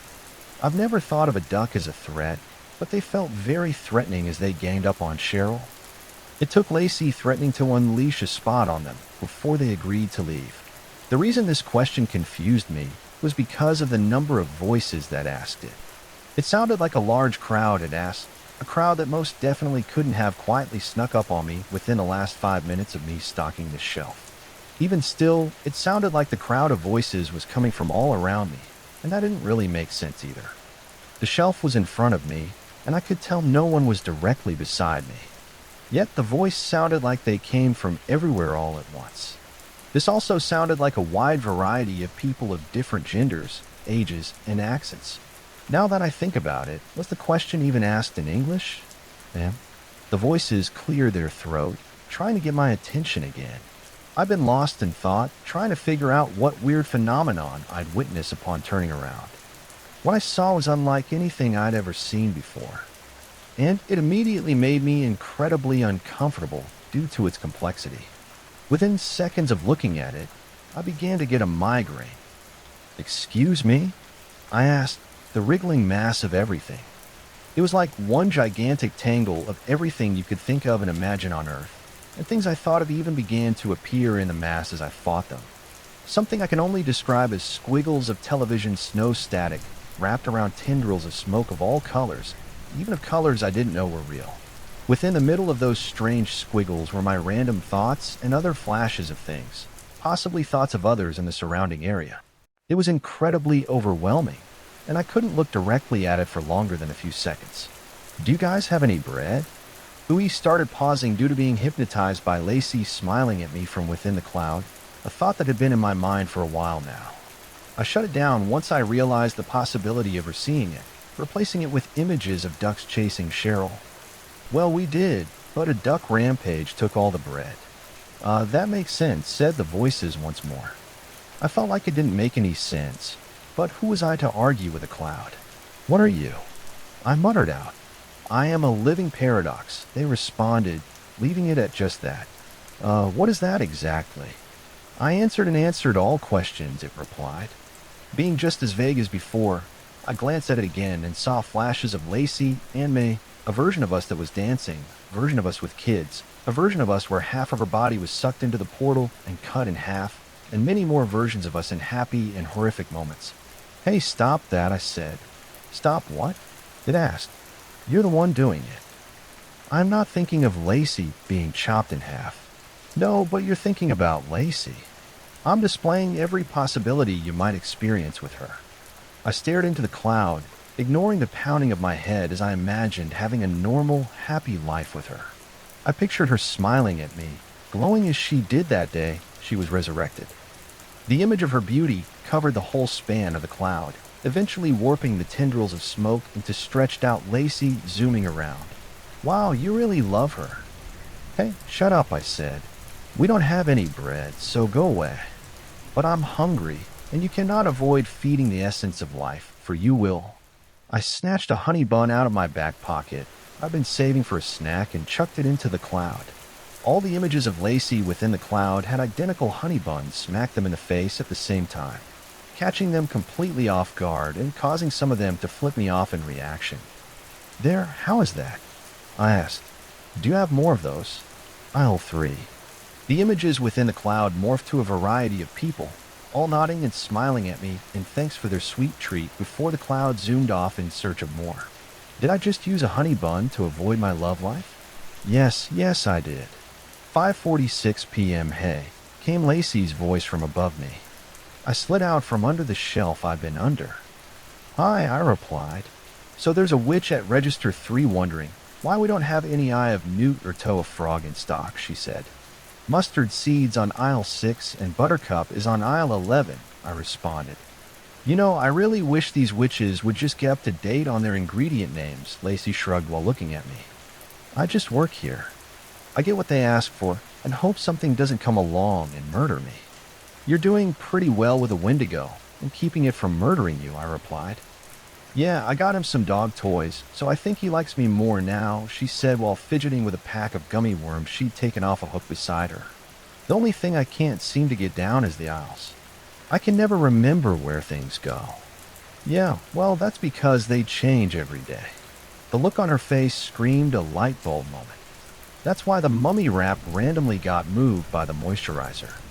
I nodded. Sometimes the shelves have a sense of humor.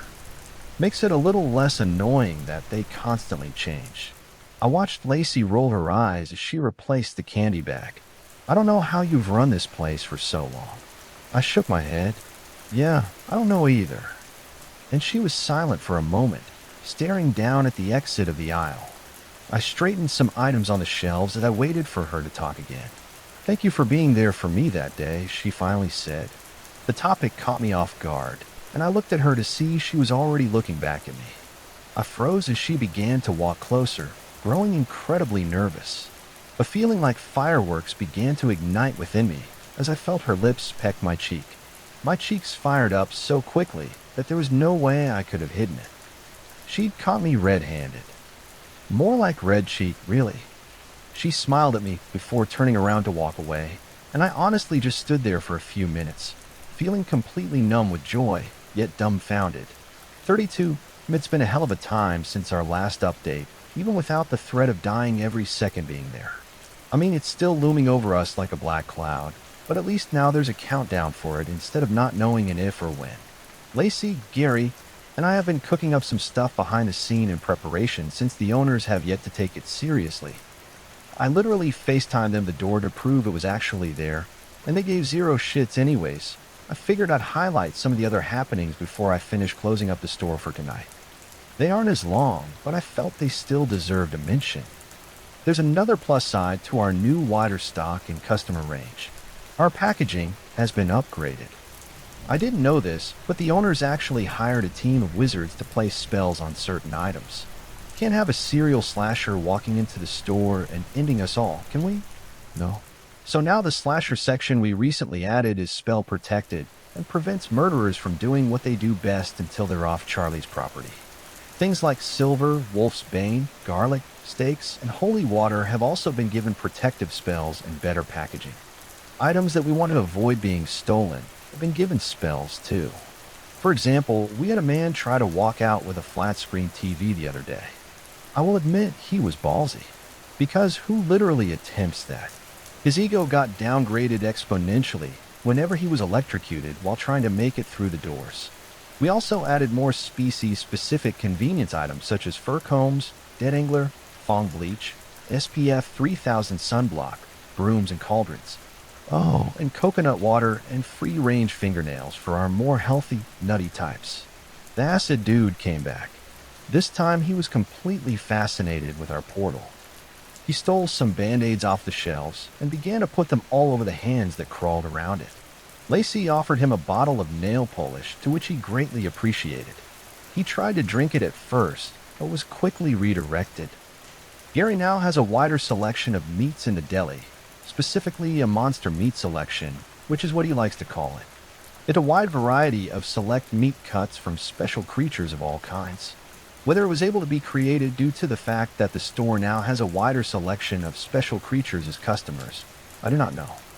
But I do know he's become exceptionally close with a few of our slasher customers. You think that would worry us, but that just means he will tell them we're off the market for their interest. If that means we have to turn a blind eye to Gary's chopping habits, then so be it. I set up a camera on the new shipment of garden gnomes we just got in, just out of curiosity. I've also been paying more attention to Larry, otherwise known as Chip Jr. by Cheryl. I've always thought there was something weird about those garden gnomes and how we get them for so cheap. The idea that the owners were in charge of an underground gnome trafficking network didn't really shock me though. Well, I think that's everything. There'll always be more, though, so stay tuned. You never know what's going to happen at Charlie's, and we're glad you're with us. You know how they always say, 1 minute things are calm, and then all hell breaks loose? I think I've said it a few times, actually. The other day, Lacey described Charlie perfectly. Hell breaks loose in tiny increments here, she said. It's one crap storm after another. I truly think it's spot on, so I had to include it. Let me explain all the recent tiny increments and tell you what you missed since your last Charlie's checkup. Incident number 1. The owners bought us some more drink coolers. Cheryl was incredibly excited for them for some reason. I think she just likes new things, really. But the delivery man gave her a weird look when he came in. Everything went fine whenever the delivery man brought them in, though. He also helped us set them up, which was very kind. When he was leaving, though, it wasn't fine, however, considering as he headed back to his truck, he realized it was no longer there. What was now there was a black hole in the concrete, which more than likely was the reason there was no longer a truck there. Just in case you haven't heard of context clues. Hey, what the hell? The delivery man said. That truck Spot decided to approach us at this point. He become a hell of a lot more friendly since Lacey basically domesticated him. His elongated and rotting tongue hung out of his mouth as he panted, perched politely beside me. What the hell's wrong with your dog? The delivery man said. He's dead, said Cheryl. I nearly jumped out of my skin when she did, because I didn't even realize she'd approached. What does that even mean? It means he's dead, she responded with a confused expression. Cheryl, being unable to comprehend that Charlie's and its happenings were anything but normal, was nothing new, so I immediately interjected into their conversation. He's a malnourished stray that we've been taking care of. I lied. Oh well, I think he needs to go to the vet, responded the delivery man. I nodded as Spot picked up his bony back foot and scratched behind his very clearly not dog ear, but the man said nothing else instead. He smacked his forehead with his hand before exclaiming, "My boss is going to kill me. How am I going to explain this?" "Just say the ground ate your car," suggested Cheryl. Lacey approached the delivery man, grabbing his arm so he would face her. I swallowed my feelings of jealousy and waited to see what she was doing. As soon as she locked eyes with him, the man's face went blank. His focus was only on her. "Tell your boss that your truck broke down on the side of the road," said Lacey to the man.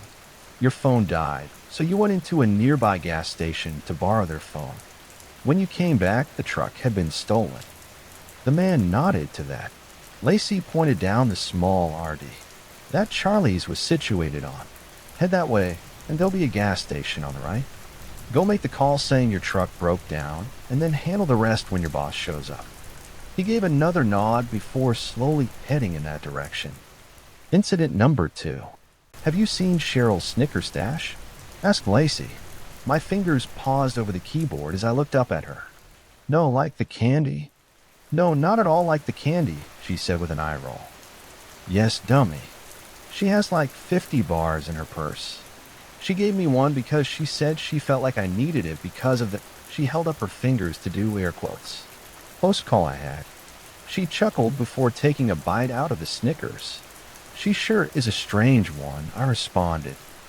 "You know, she told me she saved a kitten from a burning building." "She actually did," Lacey said. "She showed me pictures in the vet record where they said the kitten had smut in its lungs." "Huh," I responded. Lacey shrugged and said, "She's got some tricks up her sleeve. Hey, maybe we can have lunch together later." She asked with a hopeful look. Sure, that sounds great." "Great. Some are cheap, though. I'm having to save up for a car because my van is on its last leg. So how about the pizza place down the road? You know, if Charlie's doesn't go into a total meltdown without us," she said. "Yeah, sure, that sounds great." Lacey gave me a small wave before heading out of the office.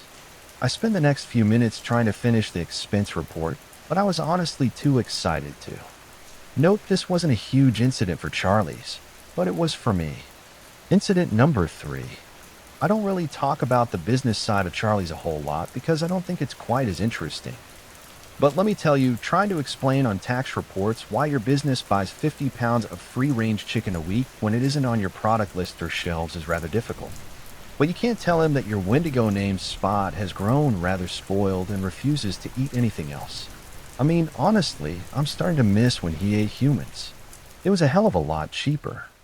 It wouldn't be so bad if the owners didn't make us maintain such a strict budget, but it also wouldn't be so bad if they hadn't grown to love the beast too.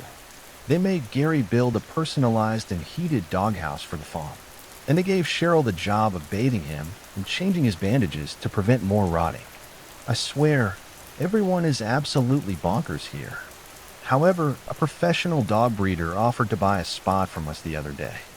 Yup, someone who runs a business selling expensive dogs, and they wanted a Spot. To be fair, it was a rather old lady who was asking, and I'm not even sure how she and her husband found Charlie's. She absolutely fell in love with Spot, though mostly because she was too blind to see that he wasn't an exotic dog. "How much for the beauty in the doghouse?" she asked me. "Excuse me?" I asked back. How much for him? Free, I said. For my Spot, I spoke up Lacey from her register. I could see a look of fury into her eyes. He's yours then. Asked the old lady. She attempted to turn around to speak to Lacey, but she ended up facing the direction of the merchandise shelves instead. I'll give you a fair price for him. My husband Howard and I breed dogs, and we would love to have him. Chip paused, bagging their groceries I was scanning, and repositioned her so she was looking at Lacey. He isn't for sale, ma'am, responded Lacey. The woman's face quickly turned to a scowl before she responded. That's not what I asked, little girl. A man with the same shade of white hair came through the sliding glass doors and approached the woman. I pulled the car around. Lovebug, he said to her. Howard, I want their dog, she stated. What dog? Honey Bunch, he asked. She pointed towards Spot. Oh, I'm not sure. Sugar Dumpling, he nervously responded. Honey, please. She begged. You said after you finished building the tennis court that you'd buy me something I wanted. I want that beautiful dog. Okay, he reluctantly gave in. Whose dog is it? The store's? I pointed to Lacey, who was still fuming behind her cash register. The old woman attempted to point too, but she ended up pointing in the direction of the deli. We'll offer you. He glanced towards Spot one more time before deciding with a shrug. How does 10,000 sound? I waited for a response from Lacey, but I ended up turning around when I heard nothing. I couldn't help but laugh when my eyes landed on her. Her face was full of awe at the number, mouth completely open. Is that not enough? How about 15,000? The man said. Aye, Lacey stuttered. The old man waited patiently. That's enough to buy a car, she finally said. Well, do we have a deal? He asked. Lacey glanced out the double doors and into Spot's doghouse. I knew in her head she was probably imagining him frolicking through some huge mansion, eating lavish meals and being spoiled. I knew she was also imagining herself with a better vehicle than her beat-up van and have many more nights where she could afford a meal besides ramen. Lacey tried to downplay her money issues, refusing help from anyone, but it wasn't hard to see she was struggling. How strong she stayed, though, is one of the things I admired about her. And don't tell her I'm saying all this to you, because I would rather keep my life. Yes, she quietly responded. The old woman began to bounce with glee, something I wasn't so sure her body could handle. Her husband, more than likely having the same idea, placed his hands on her shoulders to steady her. Hey, Chip, can you load up our friend's Spa for these customers? I asked him, and then Acid Dude wandered up and stood by us, watching the entire process of Chip struggling to get Spot into the old people's cage. I saw Spot contemplate making Chip his new chew toy, until he realized he was more robot than human. Hey, what's that dog doing? Said Acid Guy. I asked, scrunching up my face in confusion. The dog? What's he doing? I ignored him and went over to Lacey. She had her head hung down over her monitor as she scratched at the plastic, peeling off its sides. I realized she was crying. I can't believe I said yes, she said. It's okay, Lace, I reassured her. He'll be going to a better place, and you'll be getting what you need to. But what if they realize what he is and they kill him? I glanced over to make sure the couple wasn't paying attention before lowering my voice and saying the old lady is literally standing right next to Spot and still has no idea he isn't a dog. I would be very shocked if she figured out he wasn't, and she seems to get her way in this relationship. You know what? I think Spot will be eating fresh steak and salmon every day, probably. Hell, maybe we should have pretended to be dogs, she laughed, and then said, Oh, I have to tell them what brand of chicken he likes and what his favorite toy brands are, exclaimed Lacey before running off in their direction. Before the couple left, they gave Lacey their business card. It featured their Instagram, where they posted pictures of their animals. A few days after making his way to their home, they posted a picture of Spot with a huge grin on his face and a very large pink bow on his head. Both Lacey and Cheryl couldn't stop crying at how cute he looked, which was kind of annoying, but I was just glad Lacey felt better. Incident number 4. Our potions dealer came a lot later than he normally does to stock up on potions, so of course the witches were losing their shit. I was in the middle of a screaming match with them when he finally showed up. Ladies, I'm working on getting him here. I'm sorry for how long it's taken, but I don't really have any control over it. I was reaching to call him again when a short and pudgy man ran through the sliding glass doors. Speak of the devil, I said. I looked all around me out of fear of the father randomly showing his face, regretting what I'd said. All seemed well, though, so I directed my attention back to the commotion in front of me. Nothing to fear, for I am here, he announced. I hid my Snickers at his entrance line while the women hooped and hollered, surrounding him and yelling for him to share his products. I have. He began as he fished one hand into his bag. After a few seconds, he gave up and decided to just dump all the contents onto my conveyor belt. He waved a hand at the mess of products he just unleashed. Man, how do you fit all that in that tiny bag? I asked. Oh, the bag is charmed. Special spells and such. He stated, anywho, I have there coming in 5 milliliters of poison elixir and 7.5 milliliters, the cure for cancer in 1 milliliter. Wait, did you just say the cure for cancer? Asked Lacey. Well, yes, but there are a few possible side effects. Like what? Well, loss of limbs, growth of talent, instantaneous death, triggering matters and whatnot, he explained. She gave him a rather perplexed look, but spoke no more. What's this bottle right here? Asked one of the witches as she picked it up. It was a rather large bottle with 3 tiers to it that resembled a snowman's shape. The colors of the potion itself, however, were incredibly unlike a snowman.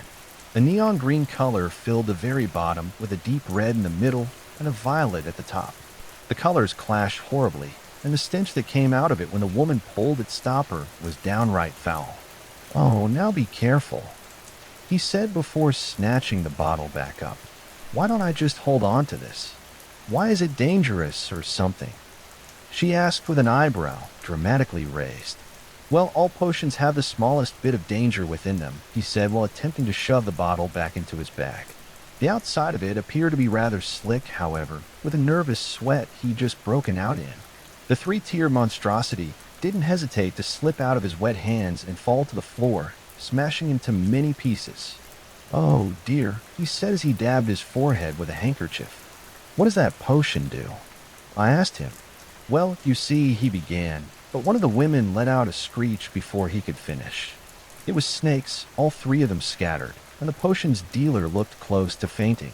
I looked down at the floor as I felt something wrap around my ankle, just in time to see a serpent giving me a mischievous grin. I bent down to try and remove him, but I was quickly whipped back into the checkout station behind me before I could. What the hell? I exclaimed. The snake gave me a hiss while I wiggled my foot around to free it. It seemed like it was going to lunge at me, so I began banging it against the register. Eventually, it slithered off. What the hell, man? I repeated while glaring at the potions dealer. How am I going to fix something like that? Well, there are only 5 snakes. 5 rather strong snakes, but only 5 of them. They shouldn't be a bother, he said as screams erupted through the store. He shrugged at me nervously. As I heard shouting behind me, the witches approached. All 3 of them whizzed past me and headed straight for the potions dealer, who had already taken his cue to leave and darted out the front doors. They each had their own snake that continuously wailed hits on them as they chased the short man. I turned around to see where the ruckus behind me was coming from, and I found Chip fighting off his own snake. Chip Jr. threw himself in the mix and began chasing the snake around his adoptive cyborg father's body. Today is going to be an interesting day, I said, before heading to go clean up whatever mess the snakes had made. Incident number 5. Stop that, I said as I swatted acid due with a newspaper. He paused in the middle of placing a pretty pink-flowered Band-Aid and slowly turned his attention to me. His eyes looked glazed over. Hey, what? He said. Quit putting Band-Aids on the portal's hands, I explained. But they need, he responded. He went to place another one, this time tie-dye, onto a hand, but I smacked him again with a newspaper. They don't need anything, I said. They are evil hands coming out of an evil portal, and you're wasting our Band-Aids. Have you ever met anyone evil that had a smiley face bandit on? He asked while holding up a Band-Aid. This is going to help the bad vibes go away. I stared at him for a moment while pondering what he said. Fine, I finally said, but don't use any more boxes of them. Cool dude, he said with a huge grin. I walked back to my register, leaving Acid Dude to his strange end of the world survival techniques. I spent a few minutes watching him delicately place the colorful bandages. He even held one of the hands for about 5 minutes, singing it an impromptu song about all the foods he currently wanted to eat. He was a few lines into Disturbia by Rihanna when I nearly jumped out of my skin due to a very loud bang that came from my right. I looked over to see a huge and hairy man unloading his groceries onto my conveyor belt. The bang had been the result of him placing a watermelon down. I was shocked it hadn't smashed the thing and that I hadn't heard the man approach at all. "Oh, I'm sorry," he said. He moved to practically a snail's pace as he unloaded his groceries. During the 10 minutes that he took to unload his buggy, all while refusing any help from me, I couldn't help but stare at his strange appearance. Charlie's was known for its strange customers, but it was a new type of stranger that I couldn't figure out. He was covered in fake hair from head to toe, besides a uniquely shaped section of his face at first. I thought he was a werewolf with a strange hair growth pattern, but I'd never seen a werewolf that slow. After I finished scanning all of his items, Chip began to bag them all. "Cash your card, sir," I asked him. He stared at me for a few moments, but it was a bit longer than I felt comfortable with. I was just about to repeat myself, afraid he hadn't heard me, when he produced a slow card. I tapped a few buttons on my register before giving him the go-ahead. He slowly placed the card into the slot, pressing his pin into the keypad even slower. I let out a sigh as an error message popped up. "It said it was declined, sir," I stated. His attention remained focused on the keypad, his hand hovering slightly over it. "Sir, it said." I typed in the wrong password, he said. "Yes," I responded before quickly pressing the transaction button again. "Try again, please." He picked out the numbers one by one, his speed ranging somewhere between a turtle and a zombie. It finally went through, so I told him to go ahead and remove his card. He continued to stare at the keypad, still instead of removing it. "Sir," I started, until I peered over my screen and saw his hand inching towards the card. I was entranced by his strange pointed fingernails until I heard him jumble out, "Can I have my receipt, please?"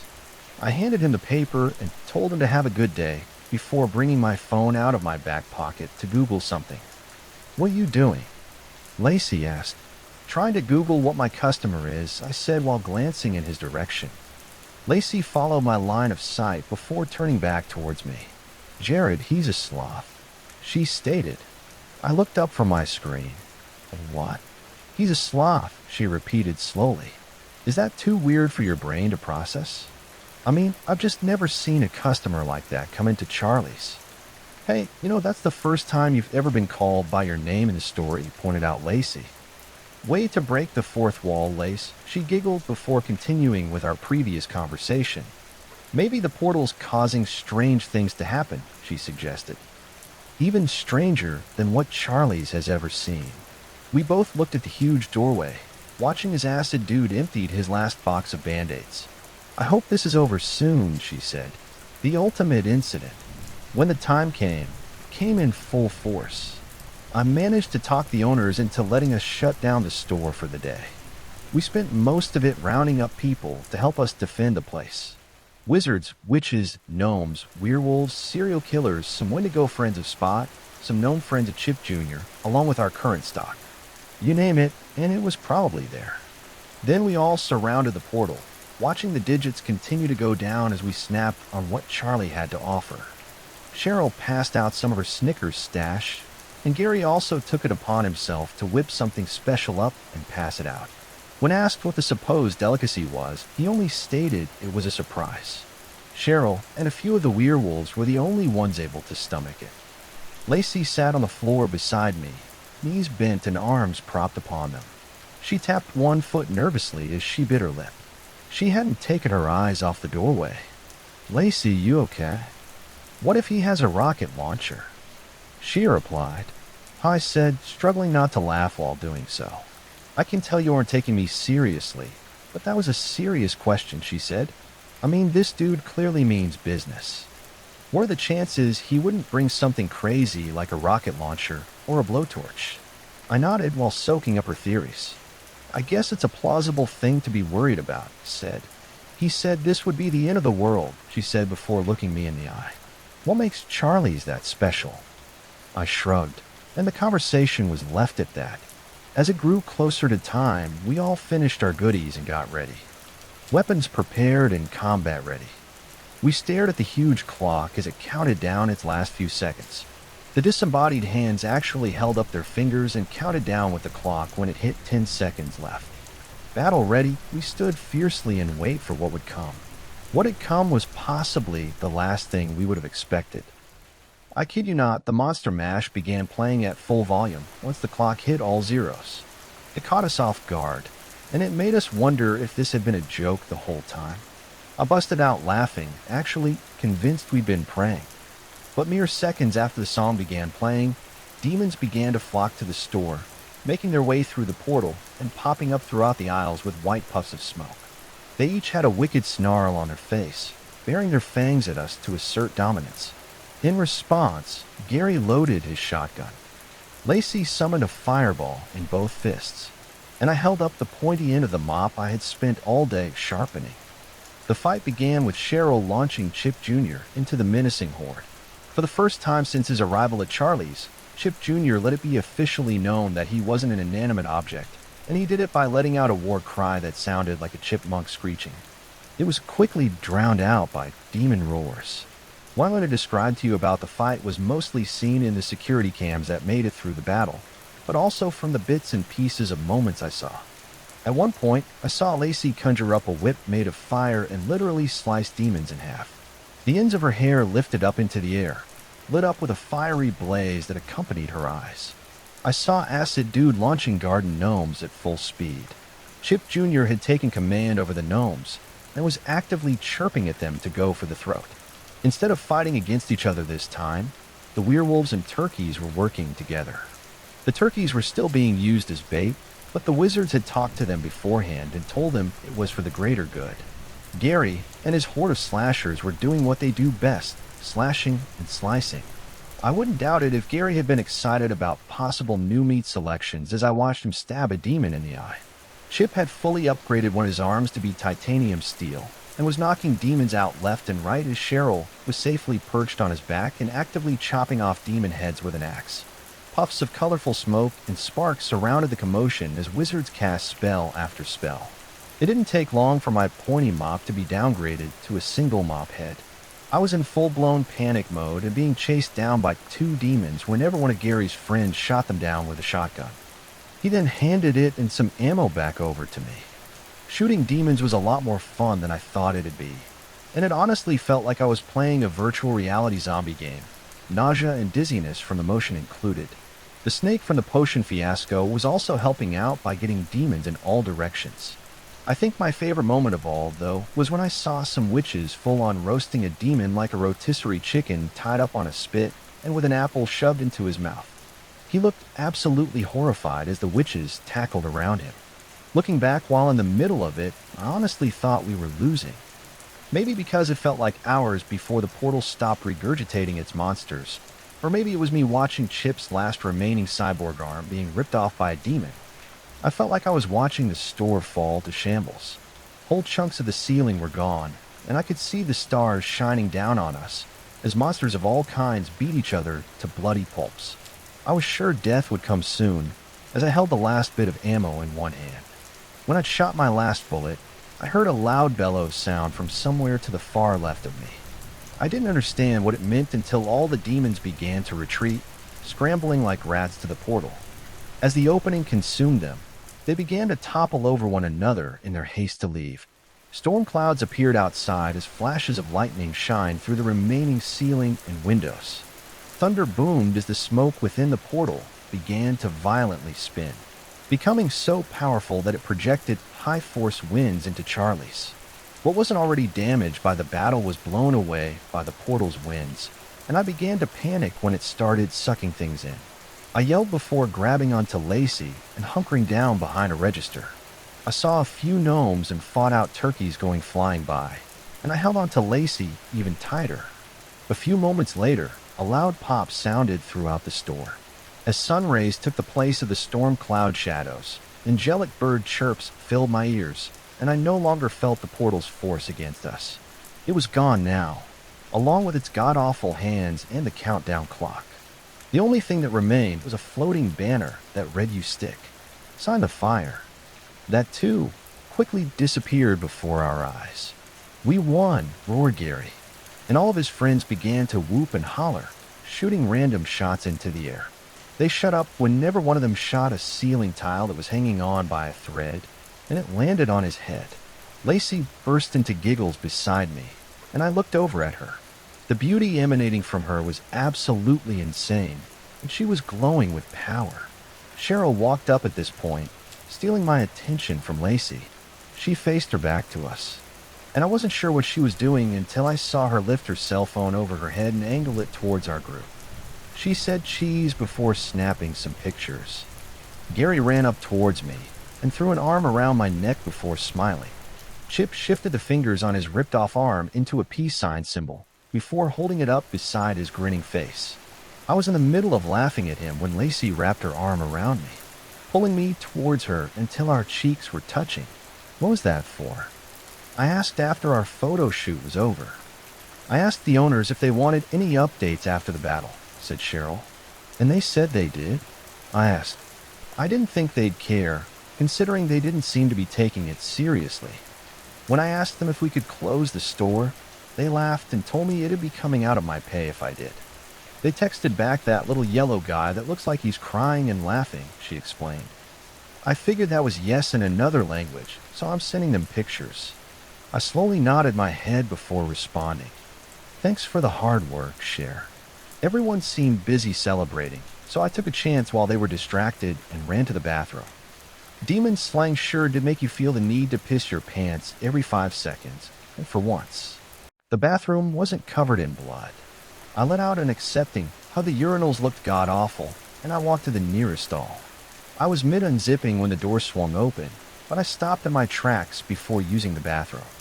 "Congrats, Jared." Read the words carved into the tiled wall. "You finished round 1. So yeah, that was pretty much all the weird shit Charlie's had to offer in the days leading up to our battle. We've actually been given a paid vacation, shockingly, but I think it was mainly due to the fact that the owners found out we weren't joking. "Do a backflip," said Lacey from her pool chair beside me. I looked over to see her sipping on her fruity drink as she twirled the little umbrella. Chip Jr., after realizing he'd captivated an audience, took 3 of the most dramatic jumps on the diving board before somersaulting through the air, gracefully landing in the water with a splash. "Bravo," said Cheryl as she clapped behind us. I swear I saw her wipe tears away. Meanwhile, Chip and Gary talked at the bar across from the pool. They were debating whether or not the bar's smoothie blender could take a bear in a fight. Chip had some fair points, honestly. I was also still in shock that Cheryl had her own mansion. As for the words carved into the wall, we had no idea what they meant. And there wasn't exactly a "when you survive a supposed apocalypse, but still keep getting creepy messages from the survival guide floating around out there to help us." We chose to ignore it, honestly. Take one day at a time. I mean, never mind the fact that Lacey and I were really the only ones who could understand the seriousness. The rest of them just wanted to celebrate. I couldn't tell you the last time I saw Gary drink anything but tequila. I'm seriously worried for the guy. Anywho.